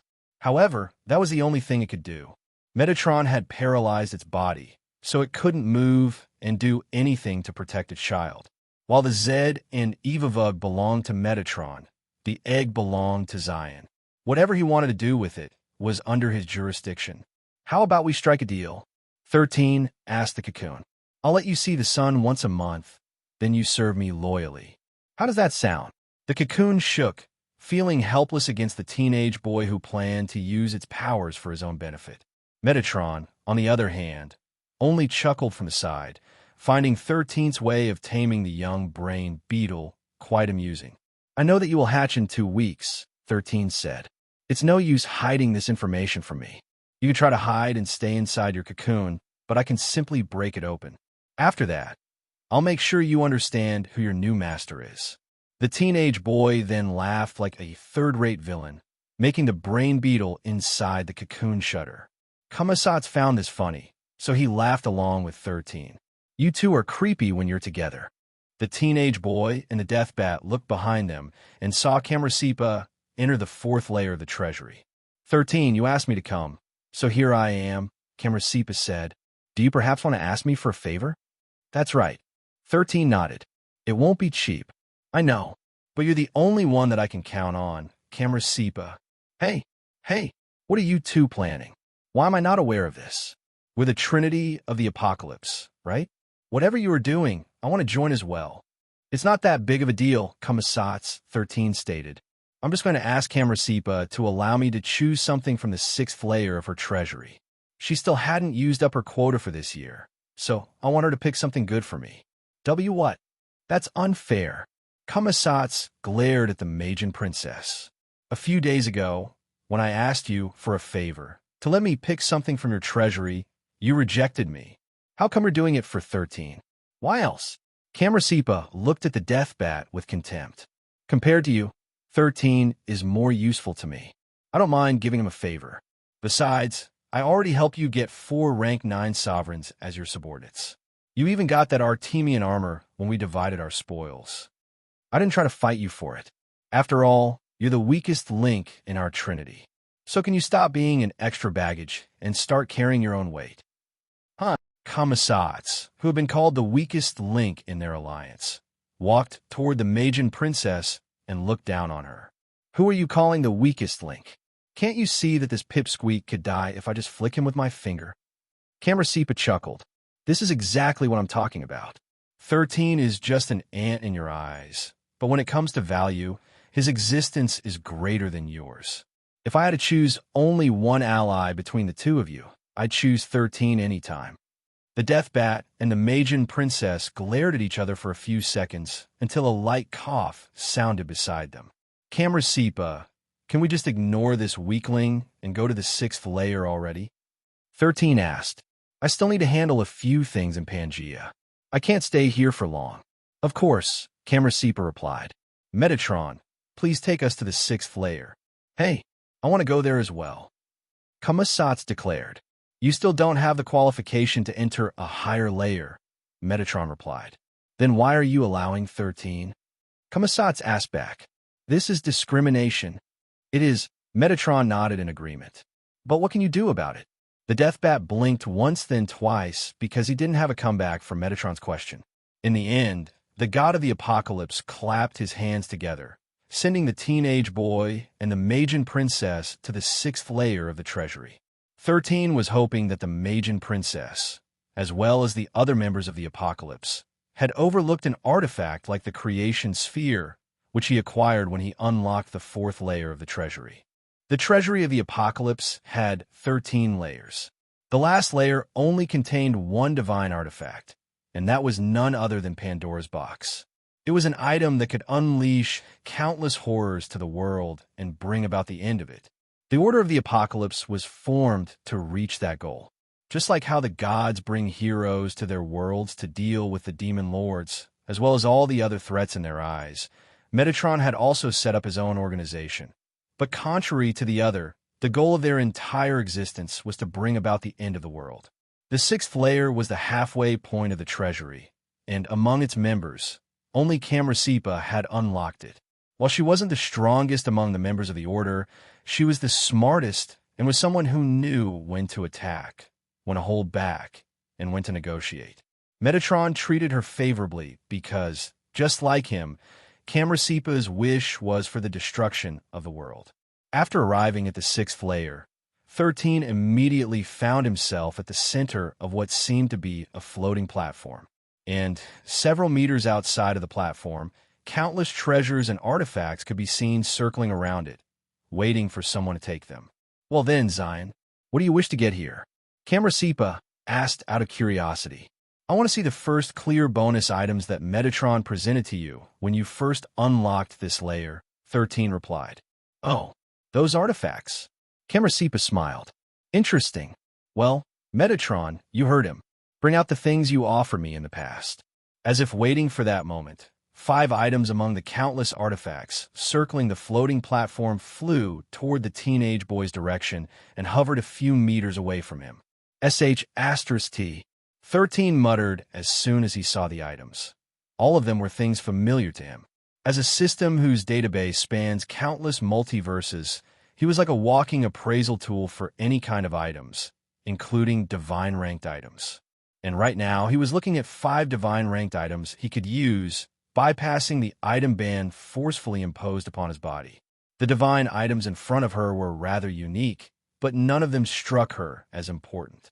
She had only taken 3 items from the 6th layer, and all of them were of the divine ranked. These items were the ones she used in the battle against the Arcadia Archipelago, which covered her weaknesses when it came to combat. As Camrasipa looked at the items in front of her, she couldn't help but wonder why the teenage boy was looking at them as if he wanted to take all of them home. Remember, 13, you can only take one of them, Metatron commented. There will be no freebies. I know that. 13 replied with a conflicted expression on his face. All of the 5 artifacts could help him in many ways. Unfortunately, since he could only choose one of them, he needed to choose the thing that would help him the most in the short term. Can I have 2 hours to decide which one I will pick? 13 asked Camrasipa. Take your time, Camrasipa replied. But only on the condition that you will tell me why you chose that specific item. You're not allowed to lie. I'm not like Kamisatsu, who is naive and gullible. Either you become honest with me, or this deal is off. You understand, don't you, Zion? 13 nodded. I treat you as a very important ally, Camrasipa. Also, since our interests don't conflict with each other, I don't mind telling you the reason why I chose one of these items. Good. Camrasipa smiled and crossed her arms over her chest. She intended to wait until 13 chose the item she would get for him as a favor. The teenage boy then sat cross-legged on the ground, his critical gaze never leaving the 5 items in front of him. Just like Camrasipa, Metatron was also curious about which divine artifact 13 would end up choosing once the 2 hours was up.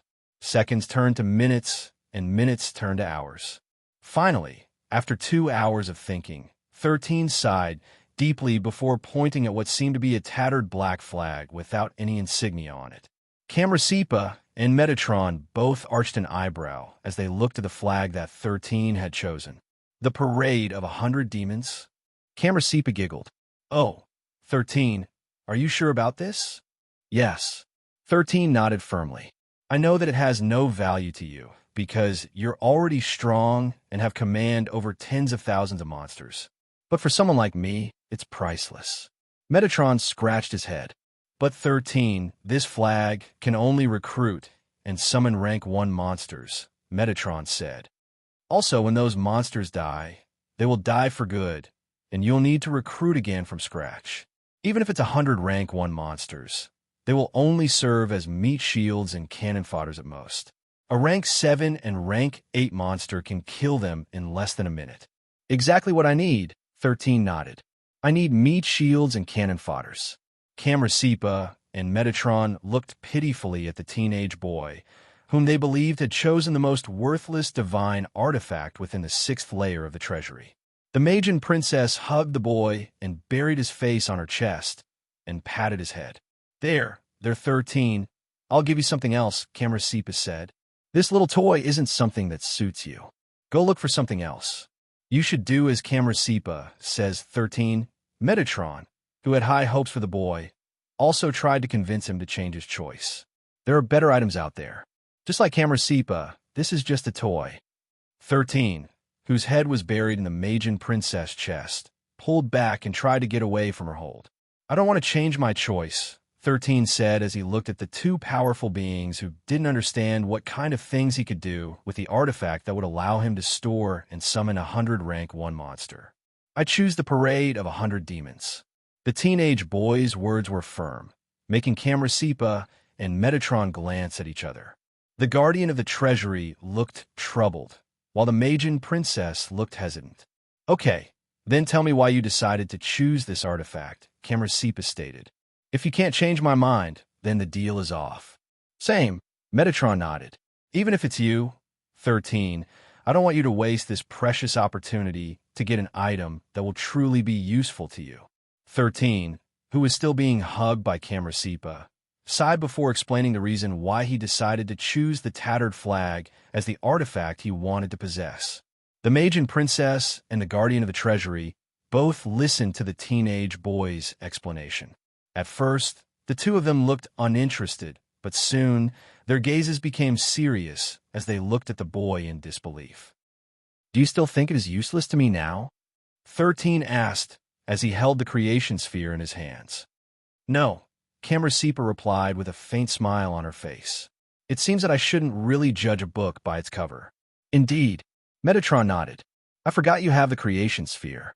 13 planned to use the creation sphere on the divine artifact, parade of 100 demons, in order to create a weapon that was once used by one of his previous hosts who forced all the heroes of the world to hunt him down due to how serious a threat he was. After telling Camersepa and Metatron what he planned to do with the Black Flag, the Guardian of the Order of the Apocalypse suddenly had an idea. 13, you still haven't used one of your quotas for the Treasury, have you? Metatron asked. Yes, 13 replied. I only took 2 capture spheres and decided to put my last choice on hold. Perfect, Metatron grinned. I have a proposal, so feel free to hear me out. How about you exchange your last opportunity for this artifact? Metatron snapped his fingers, and a gray crystal ball appeared in front of the teenage boy. The moment 13 saw the artifact in front of him, his expression instantly turned serious. What's that? Camersepa asked as she eyed the crystal ball with great curiosity. Do you know what that is, 13? I do, 13 replied, his voice a bit hoarse as if he forced himself to answer the Majin princess's question. It's called a cloning crystal. As its name implies, it can perfectly clone a single item regardless of what it is. It's worth 15 million system points. The cloning crystal was an overpowered item that was also available in the system shop. 15 million system points? Camersepa asked in confusion. Don't you mean apocalypse points? 13 was no longer paying attention to Camersepa, busy thinking about the cloning crystal in front of him. This item opened countless possibilities for his growth. For example, if he were to clone Kamisat's Artemian armor, he would gain an overpowered armor, which he could lend to his father, Gerald, to annihilate any assassins who would aim for his life. But 13 knew that Metatron wasn't offering this cloning crystal for that purpose. He must have wanted the teenage boy to use it for something greater, one that would surpass Kamisat's armor, allowing 13 to gain enough power to protect himself despite all the restrictions imposed upon his body. You want me to clone the creation sphere, don't you? 13 asked. I like smart people, Metatron smirked. Yes, I will give this cloning crystal to you on the condition that you will only use it to clone the creation sphere. Also, I will deduct another quota from you next year. After all, this cloning crystal is really precious. You're fine with that, right? 22-23. Metatron chuckled before snapping his fingers. The cloning crystal collided with 13's creation sphere, merging with it completely. Soon, the creation sphere started to shake uncontrollably and flew upward. It stayed in the air for a full minute before splitting into 2.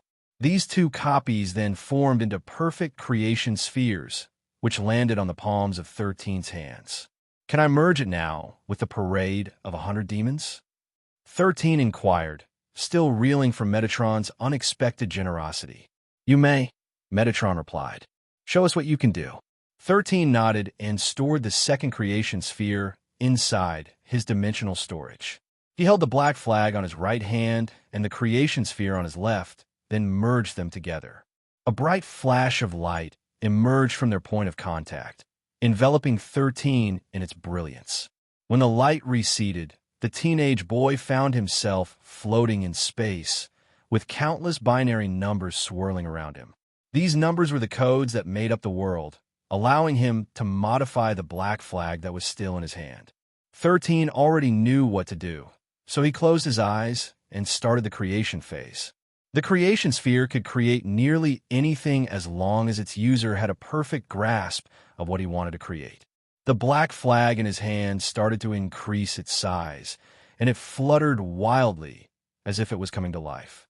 He poured all the data needed to make the flag transform into a more powerful version of itself, complete with the upgrades that 13 wanted it to have.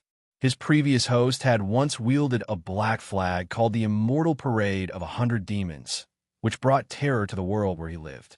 Because of this, a crusade was waged against him, uniting all the heroes of the world to bring him down. The battle had been fierce, with his host killing nearly everyone but the hero, who was fated to kill him. That was the reason why 13 had been able to instantly decide what to make using the power of his creation sphere, right after he saw the parade of 100 demons. After the transformation finished, the black flag no longer looked tattered. It fluttered with a dark radiance, oozing dark shadowy mist from its edges. A moment later, the Roman number 13, written in bold golden letters, appeared at its center, shining like the sun. The creation sphere then gave 13 one last prompt, which would finalize the process of his creation. "You have created a divine artifact. Please give it a name." "Immortal Parade of 100 Demons," 13 answered. "Version 2. Congratulations. You have created the Immortal Parade of 100 Demons, version 2. A genuine smile appeared on 13's face as he held the pole of the black flag that was over 3 meters tall, with its banner fluttering in the breeze. He felt as if he was holding an old friend whom he hadn't seen for thousands of years. The symbolic symbol, 13, signified that it had been modified by him and that it was stronger than its predecessor. A true divine artifact that would allow 13 to face off against stronger opponents, who were below the rank of a throne and a rank 7 sovereign. But to make that possible, he still needed to first recruit 100 demons that would serve as his main fighting force. Knowing that the first creature whom he would recruit in his banner was the most important, the teenage boy lightly patted Tiona's head and asked her a question. "Tiona, do you want to stay by my side forever?" 13 asked. The black snake nodded, then moved her head to nudge 13's cheek, as if telling him to not ask a question he already knew the answer to. The black flag then bathed Tiona in a brilliant light, dubbing her the Queen of the Parade of 100 Demons. The Queen of the Night Parade has been registered. Name which ability of the Queen would be copied into the divine artifact. "Kiss of Death," 13 replied. "Congratulations. Kiss of Death has been added to the divine artifact's abilities." The Domini Mortis was the most venomous snake in the world. This was why their venom was called the Kiss of Death, which was also one of their most scary abilities. Anyone who had been injected with their venom would die in the end. They would die right away if they were weak, and slowly weaken until they finally perished if they were strong. There was originally no cure for their venom, which was why Lady Callista suffered for many years without any improvements. Fortunately, 13 had a deep understanding of the Domini Mortis thanks to his soul core, allowing him to formulate an antidote. Not only did it cure his grandmother from her illness, but it also allowed her to make the venom that almost killed her own power. And now, Tiona's venom was added to the Black Flag's abilities. What made the Immortal Parade of 100 Demons horrifying was its ability to store 100 different abilities. And all the monsters whom 13 would recruit to become part of the demonic army would each gain 99 more abilities. In the hands of the ignorant, this godly artifact would not be able to unleash its full power. But in 13's hands, this godly artifact would be overpowered. He would carefully handpick 100 monsters, all of whom possessed unique complementing abilities. There were many monsters in Solterra whose growth was impeded or were imposed with limitations due to the strength of their potential, just like the Domini Mortis. 13 intended to add them to his collection, making his 100 demons a force to reckon with. But that wasn't all. His modified version of this artifact allowed him to recruit not only rank 1 monsters. No, he could recruit a monster of any rank into his fold. The downside was that their rank would regress to that of a rank 1 monster once they were registered as part of the demon parade. However, there was a trade-off. Sure, their overall strength would decrease drastically after regressing to rank 1 monsters. However, they would gain an additional 99 unique abilities in exchange. Added to their own natural abilities, all the monsters under the banner would have over 100 abilities. But that wasn't all. As the name suggested, all of these monsters would become immortal. Even if they were to die, the flag would revive them again, allowing them to fight and die up to 10 times a day. Any more than that, and they would have to wait for another day to fight again. Its power would be so broken once 13 was done gathering his 100 demons, whom he planned to handpick personally. They would become his immortal army, whose existence would make his enemies tremble in fear. Tiona, who had now become its commander, suddenly became drowsy. She then crawled to 13's arm and transformed herself into a snake armlet, so that she wouldn't slip off her master's body. "Sleep well, Tiona," 13 said softly. The flag then turned into a black wisp and embedded itself on the back of 13's right hand. The symbol, 13, briefly appeared on the back of 13's right hand before disappearing completely. It was now soul-bound to him, and no one but him would be able to use it. After creating his divine artifact, 13 returned to the real world with a smile on his face. Although the only monster currently registered on his banner was Tiona, he believed that he would be able to fill it up at a steady rate using the resources of the Levinas family, the central government, and to a certain extent, the Dvalan Federation. He would milk these factions for all their worth, allowing him to benefit from them greatly. Although some of the monsters are extremely rare like Tiona, I should still be able to fill up a quarter of my immortal army with everyone's help. 13 thought before taking out a pen and writing the names of the monsters he wanted to add to his collection. After he was done, he looked at his list and then started to list out more monsters with unique abilities. He was cross-referencing which abilities would be more useful than the others, and before long, 13 had already written 400 monster names, making him smile bitterly. An hour later, he had picked out the top 20 monsters out of the 400 he had listed, which he must obtain no matter what. The abilities of these 20 monsters would become the core abilities of his army, so he decided to look for his grandfather and have him find these monsters for him. Of course, he didn't plan to only look for Arthur. He also planned to look for the Grand Marshal, the Field Marshal, and Renz Elrod. They would be the ones who would do the hard work for him, while he sat back and waited for his monsters to arrive. Arthur, who saw 13's list, looked at it carefully before frowning. "Do you want these monsters dead or alive?" Arthur asked. "Alive and kicking," 13 answered. "Okay." Arthur nodded before handing the note to Michael. "Deal with it." "Yes, Father," Michael replied. After talking to his family, he visited the Grand Marshal and the Field Marshal. Unlike Arthur, they asked him what they were for.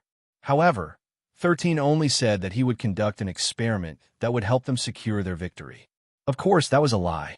With the forces they currently had, unless all the rank 8 monsters united or one of the rank 9 sovereigns personally went to the northern regions of the Rigel continent, their expedition had a high chance of succeeding.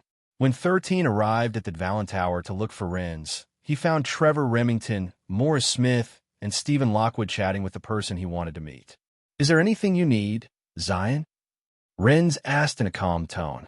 "I thought you'd meet me tomorrow." "Something came up," 13 replied. "I will need your help in procuring the monsters in this list." Renz took the list and checked the monsters that were written on it. "These monsters are quite hard to find," Renz answered. "But it's not impossible. Is there a deadline for it?" 2 weeks, 13 answered. Already asked my family and the central government for help. I will add you now to the group chat, so you'll be updated about which monsters are already found. Rins nodded in understanding and accepted the invitation that appeared on his communicator. Need our help? Trevor asked. The more the merrier, 13 replied before passing the list to the monarch of the Remington clan. Interesting choices, Trevor commented. What are these monsters for? They're necessary for an experiment I plan to do, 13 answered. If we manage to get them before our counterattack starts, we will have a higher chance of taking the northern regions. Very well. I'll see what I can do. Trevor nodded before handing the list to the two thrones seated beside him. After finishing his business, the teenage boy left the Dvalin Tower to look for his subordinates, as well as the Valkyries, who were all training together. Right now, his 69th Battalion was having flight training with the Valkyries. They were being taught aerial maneuvers and battle formations that were useful in dogfights in the sky. 13 wanted his forces to be proficient on land, air, and sea. Right now, they had already mastered land battles and were in the middle of their training for aerial battles. Perhaps after the northern regions had been retaken, he would start their training on how to fight at sea. I will need to find more resource mines to add to my army's coffers, 13 thought bitterly. They would all need 2 water avatars each, which will certainly be expensive. I hope that Dvalin Federation will give me a commander discount when I purchase them.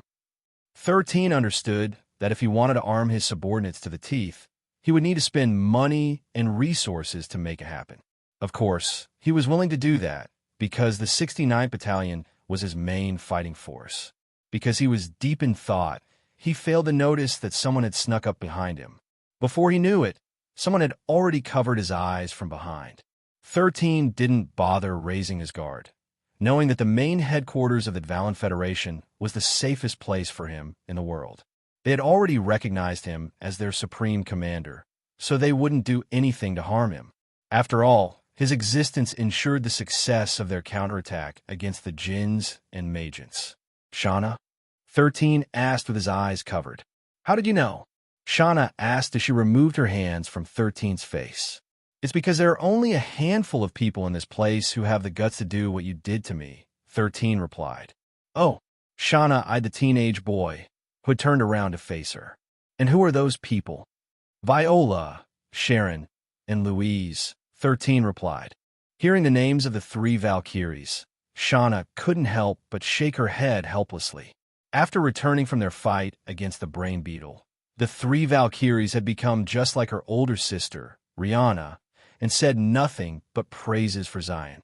What kind of juice did you make those 3 drink to make them praise you to the high heavens? Shauna asked. I swear, for a brief moment, I thought that my sister had come here, cloned herself, and wore a disguise to prank me. They're just over-exaggerating, just like your sister. Pay them no mind, 13 replied before shifting his gaze to the mock battle that was happening in the skies between the 69th Battalion and the Valkyries. Shauna followed 13's gaze before tapping the teenage boy's shoulder, which made the latter glance at her. Thank you, Shauna said. For what? 13 asked. For letting the Valkyries smile again, Shauna answered. Because of your victory over the brain beetle, they have redeemed themselves in the eyes of the world, allowing them to once again raise their heads with pride. All of this would not have been possible without your help. 13 looked at the saintess of the central government, who was looking at him with a smile on her face. Shauna, there will come a time when you will face hardships in your life, 13 said. When you are confronting an opponent that is stronger than you and your hero party, remember me. If there is any way I can help, I will lend you my hand. However, every time I help you, you will owe me a favor. 13 raised a finger and smirked. I already gave you a freebie by restoring the glory of the Valkyries. So next time, it will not be free, okay? Shauna was surprised by the teenage boy's words, but after thinking about it, she decided that owing Zion a favor in exchange for his help wasn't a bad idea. Okay, Shauna replied. You have a deal. The young lady then raised her hand for a handshake, which 13 accepted with a smile. After shaking each other's hands twice, the two once again looked at the battle in the sky. Both of them hoped that when this mock battle became a real battle over the skies of the Rigel continent, Their forces would have the upper hand, allowing the majority of the Wanderers and those who were acting as support forces to return safely to the side of their loved ones. After my meeting with Rins tomorrow, I will return to Evavug's lair, 13 thought.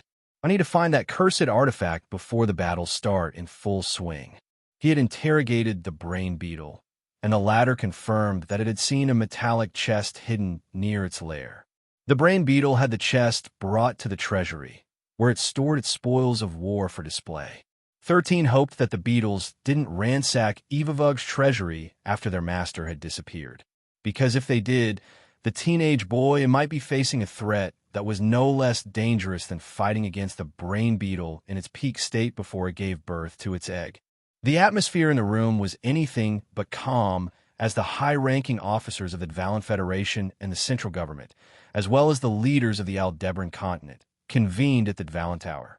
Today was the first official strategy meeting that would discuss how the Wanderers would liberate the northern regions of the Rigel continent. Even the other factions were paying close attention to the outcome of this meeting. Standing at the center of it all was a 13-year-old boy.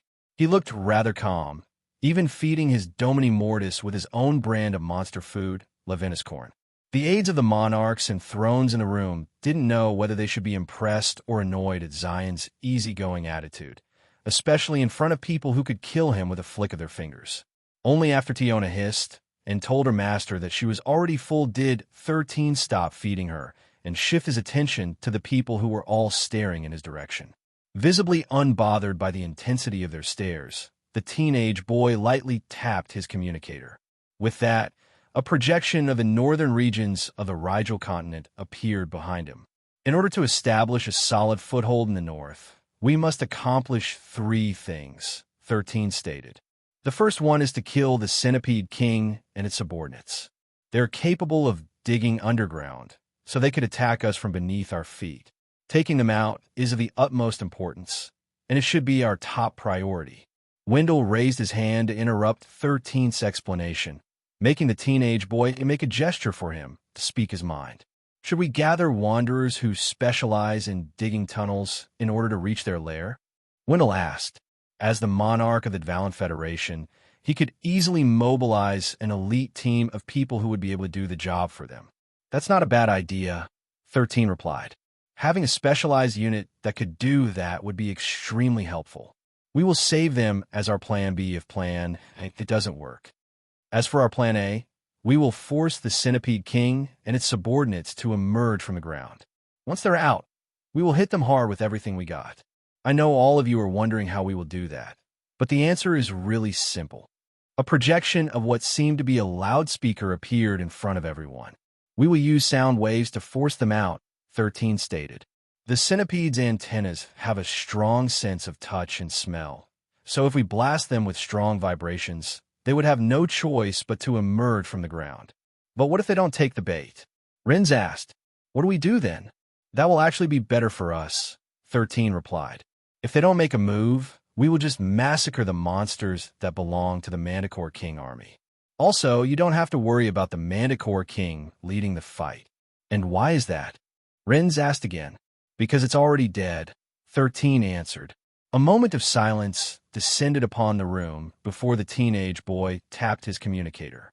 There, it showed the Manticore King's corpse with Lawrence standing beside it. You killed the Manticore King. Wendell looked at the Grand Marshal of the central government in shock. Why do you look so surprised? Lawrence arched an eyebrow. Is it a problem that I killed it? Wendell shook his head. Of course not. But when did this happen? Why didn't you tell us? Lawrence shrugged. Zion told me to kill it, so I did. He laid out a strategy that let me kill it without getting mobbed by its subordinates, and it worked. The reason why I didn't tell you is because the Manticore King's death wouldn't matter if the brain beetle is alive. We will not be able to take back the north with it around.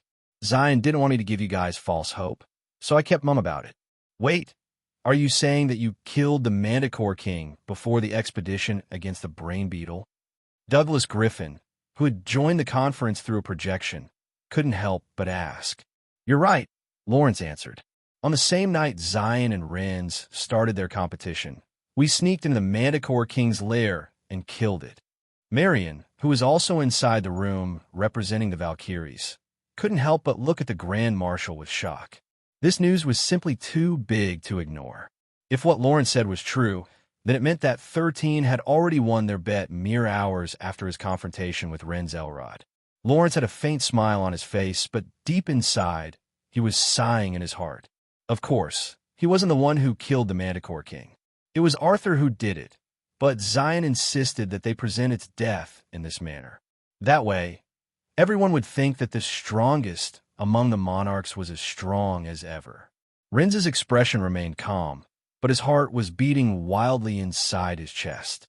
The Manticore King was a very powerful monster, even more so than the Birdman whom they had fought repeatedly. 1405. The only advantage that the Birdman had over the Manticore King was its speed. The Manticore King specialized in brute strength, which could easily turn a champion into meat paste once it started to get serious. Everyone knew that Lawrence was strong, so it wasn't that hard to accept that he was the one who killed the Manticore King. It also made the monarchs realize that despite their ranks being the same, the head of the central government was the most superior among them. So you have won the bet just a few hours after we agreed to it. Renz chuckled. You made that bet with me because you knew that you would win, didn't you? Yes, 13 replied. But like I said, killing the Manticore King will not guarantee us victory. Only when the Brain Beetle is defeated can we truly move our forces to the north. The people in the room nodded their heads in agreement. A moment later, Wendell posed another question. You said that we need to do 3 things in order to secure our foothold to the north, Wendell said. What are the other 2? Right, we strayed off the topic for a bit. 13 scratched his head. The second thing we must deal with is the possibility of other kings joining in the defense of the northern regions. With the Manticore King dead, it's highly possible that one of its fellow kings already subjugated its subordinates and annexed its territory. It could be the Centipede King, or it could be the other kings that border each other's territory. So I want everyone to fight thinking that we might be dealing with more than 2 or 3 kings at once. Fortunately, we have 3 monarchs and several thrones who could deal with these powerhouses. As long as they can prevent the kings from joining the battle, we will be able to annihilate the small fries without worries. Last but not the least, we must ensure that none of the 3 rank 9 Earth Dragons will make their way to the north. Even if just one of them were to come, everyone would be blasted into meat paste when they make their move. Trevor Remington cleared his throat and asked the question that everyone was thinking at that moment. So how can we prevent that from happening? Trevor asked. Leave that task to me, 13 answered. As long as you do your tasks properly, I will promise you that none of the rank 9 sovereigns will leave the center of the continent. 13 already had a plan in mind as to how they would deal with the Earth Dragons. Although the chances of succeeding were 50-50, the chance was there, so all he needed to do was give a go and see if the rank 9 sovereigns would take a bite of the bait that he planned to throw at them. High-ranking Jinns and Majins were incredibly smart monsters. 13 believed that as long as he could reach a compromise with them, they would not head to the north and ruin the foundations that he was painstakingly building from scratch. The meeting continued, and 13 raised points of importance, which the people within the conference took seriously. Even Renz, who was known as a great strategist, felt as if he suddenly gained enlightenment from the strategies the 13-year-old presented.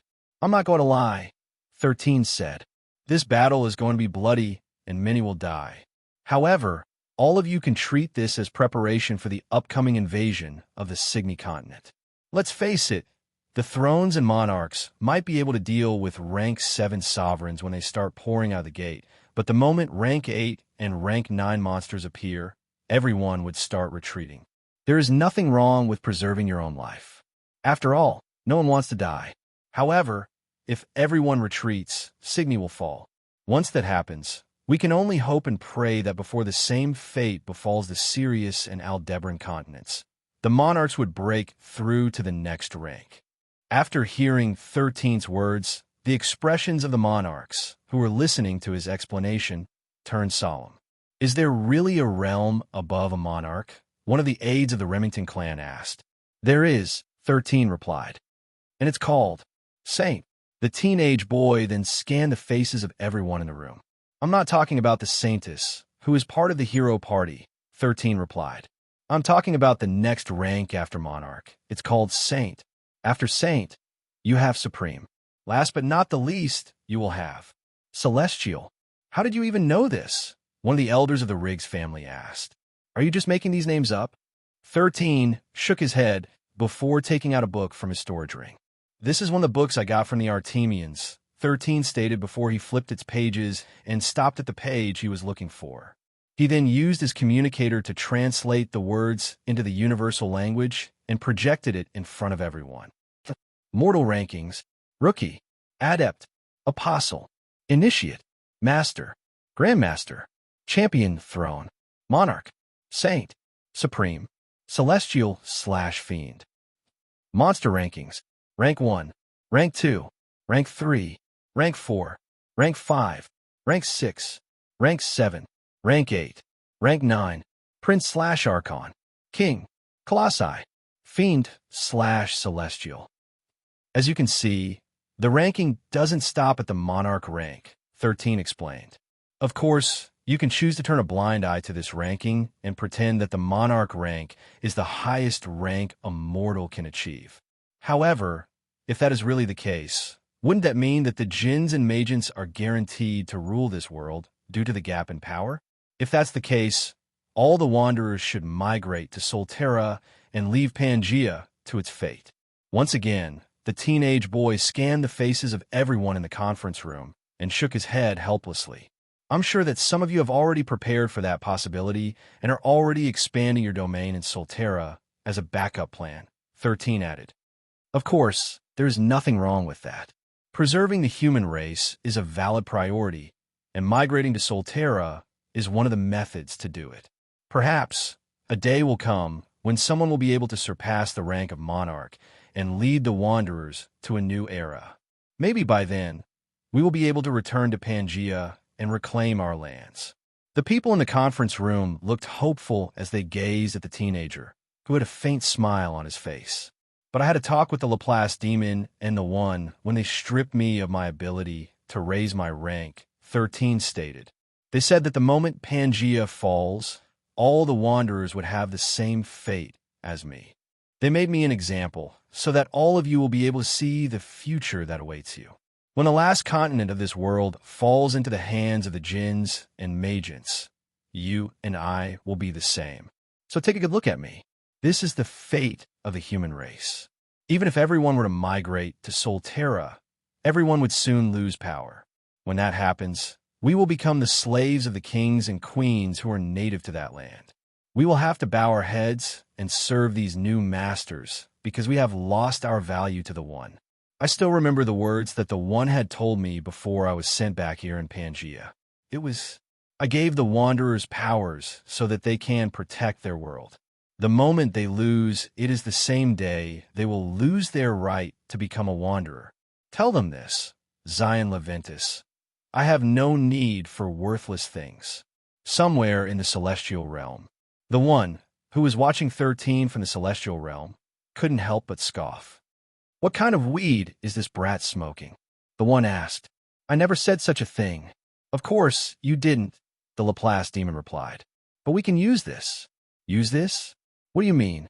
If we make it so that the Wanderers will really lose their powers if Pangea falls, wouldn't they put more effort into protecting it like their lives depended on it? The One pondered for a bit before agreeing with the demon. Truth be told, the moment Pangea fell, it would lose a big chunk of its divinity because it was one of the worlds that were under its jurisdiction. In a way, 13's words were not entirely wrong. If the Wanderers couldn't use the power the One bestowed upon them to protect their world, then what was the point of letting them keep that power? I also think that those monarchs and thrones no longer wished to stay in Pangea and were planning to migrate to Solterra, Laplace demon said. So making them lose their powers as punishment is only fair in my eyes. Like father, like son, the One asked in a grumbling tone. I feel like I'm being dragged by them in their schemes. The Laplace demon nodded in agreement, because it felt the same way. Even so, it's a good suggestion, if I have to say so myself, the Laplace demon commented. This way, They will be forced to fight whether they like it or not. Well then, should we make it official? The one asked. Yes, the Laplace demon replied. Make it so that all the wanderers in both worlds know what is at stake. After making up its mind, the one immediately made an announcement that rang far and wide. 13, who was about to say more, quieted down because a voice filled with power and divinity spoke inside of the heads of all wanderers, making their eyes widen in shock. The moment Pangea falls is the moment that all wanderers will lose their powers. This will be your punishment for not rising to the challenge. I have no need for worthless things. When the announcement ended, everyone's gaze landed on the 13-year-old, who spoke the same words a minute ago. 13 remained calm on the surface, but deep inside, he was laughing evilly in his heart. He didn't expect that the one would really make his threat a reality. However, that announcement made all the wanderers, especially the monarchs who were building their kingdoms in Solterra, frown. With the threat of losing their powers if their world fell into the hands of the Jinns and Majins, they now knew that they needed to put more effort into defending their world or suffer for failing it completely.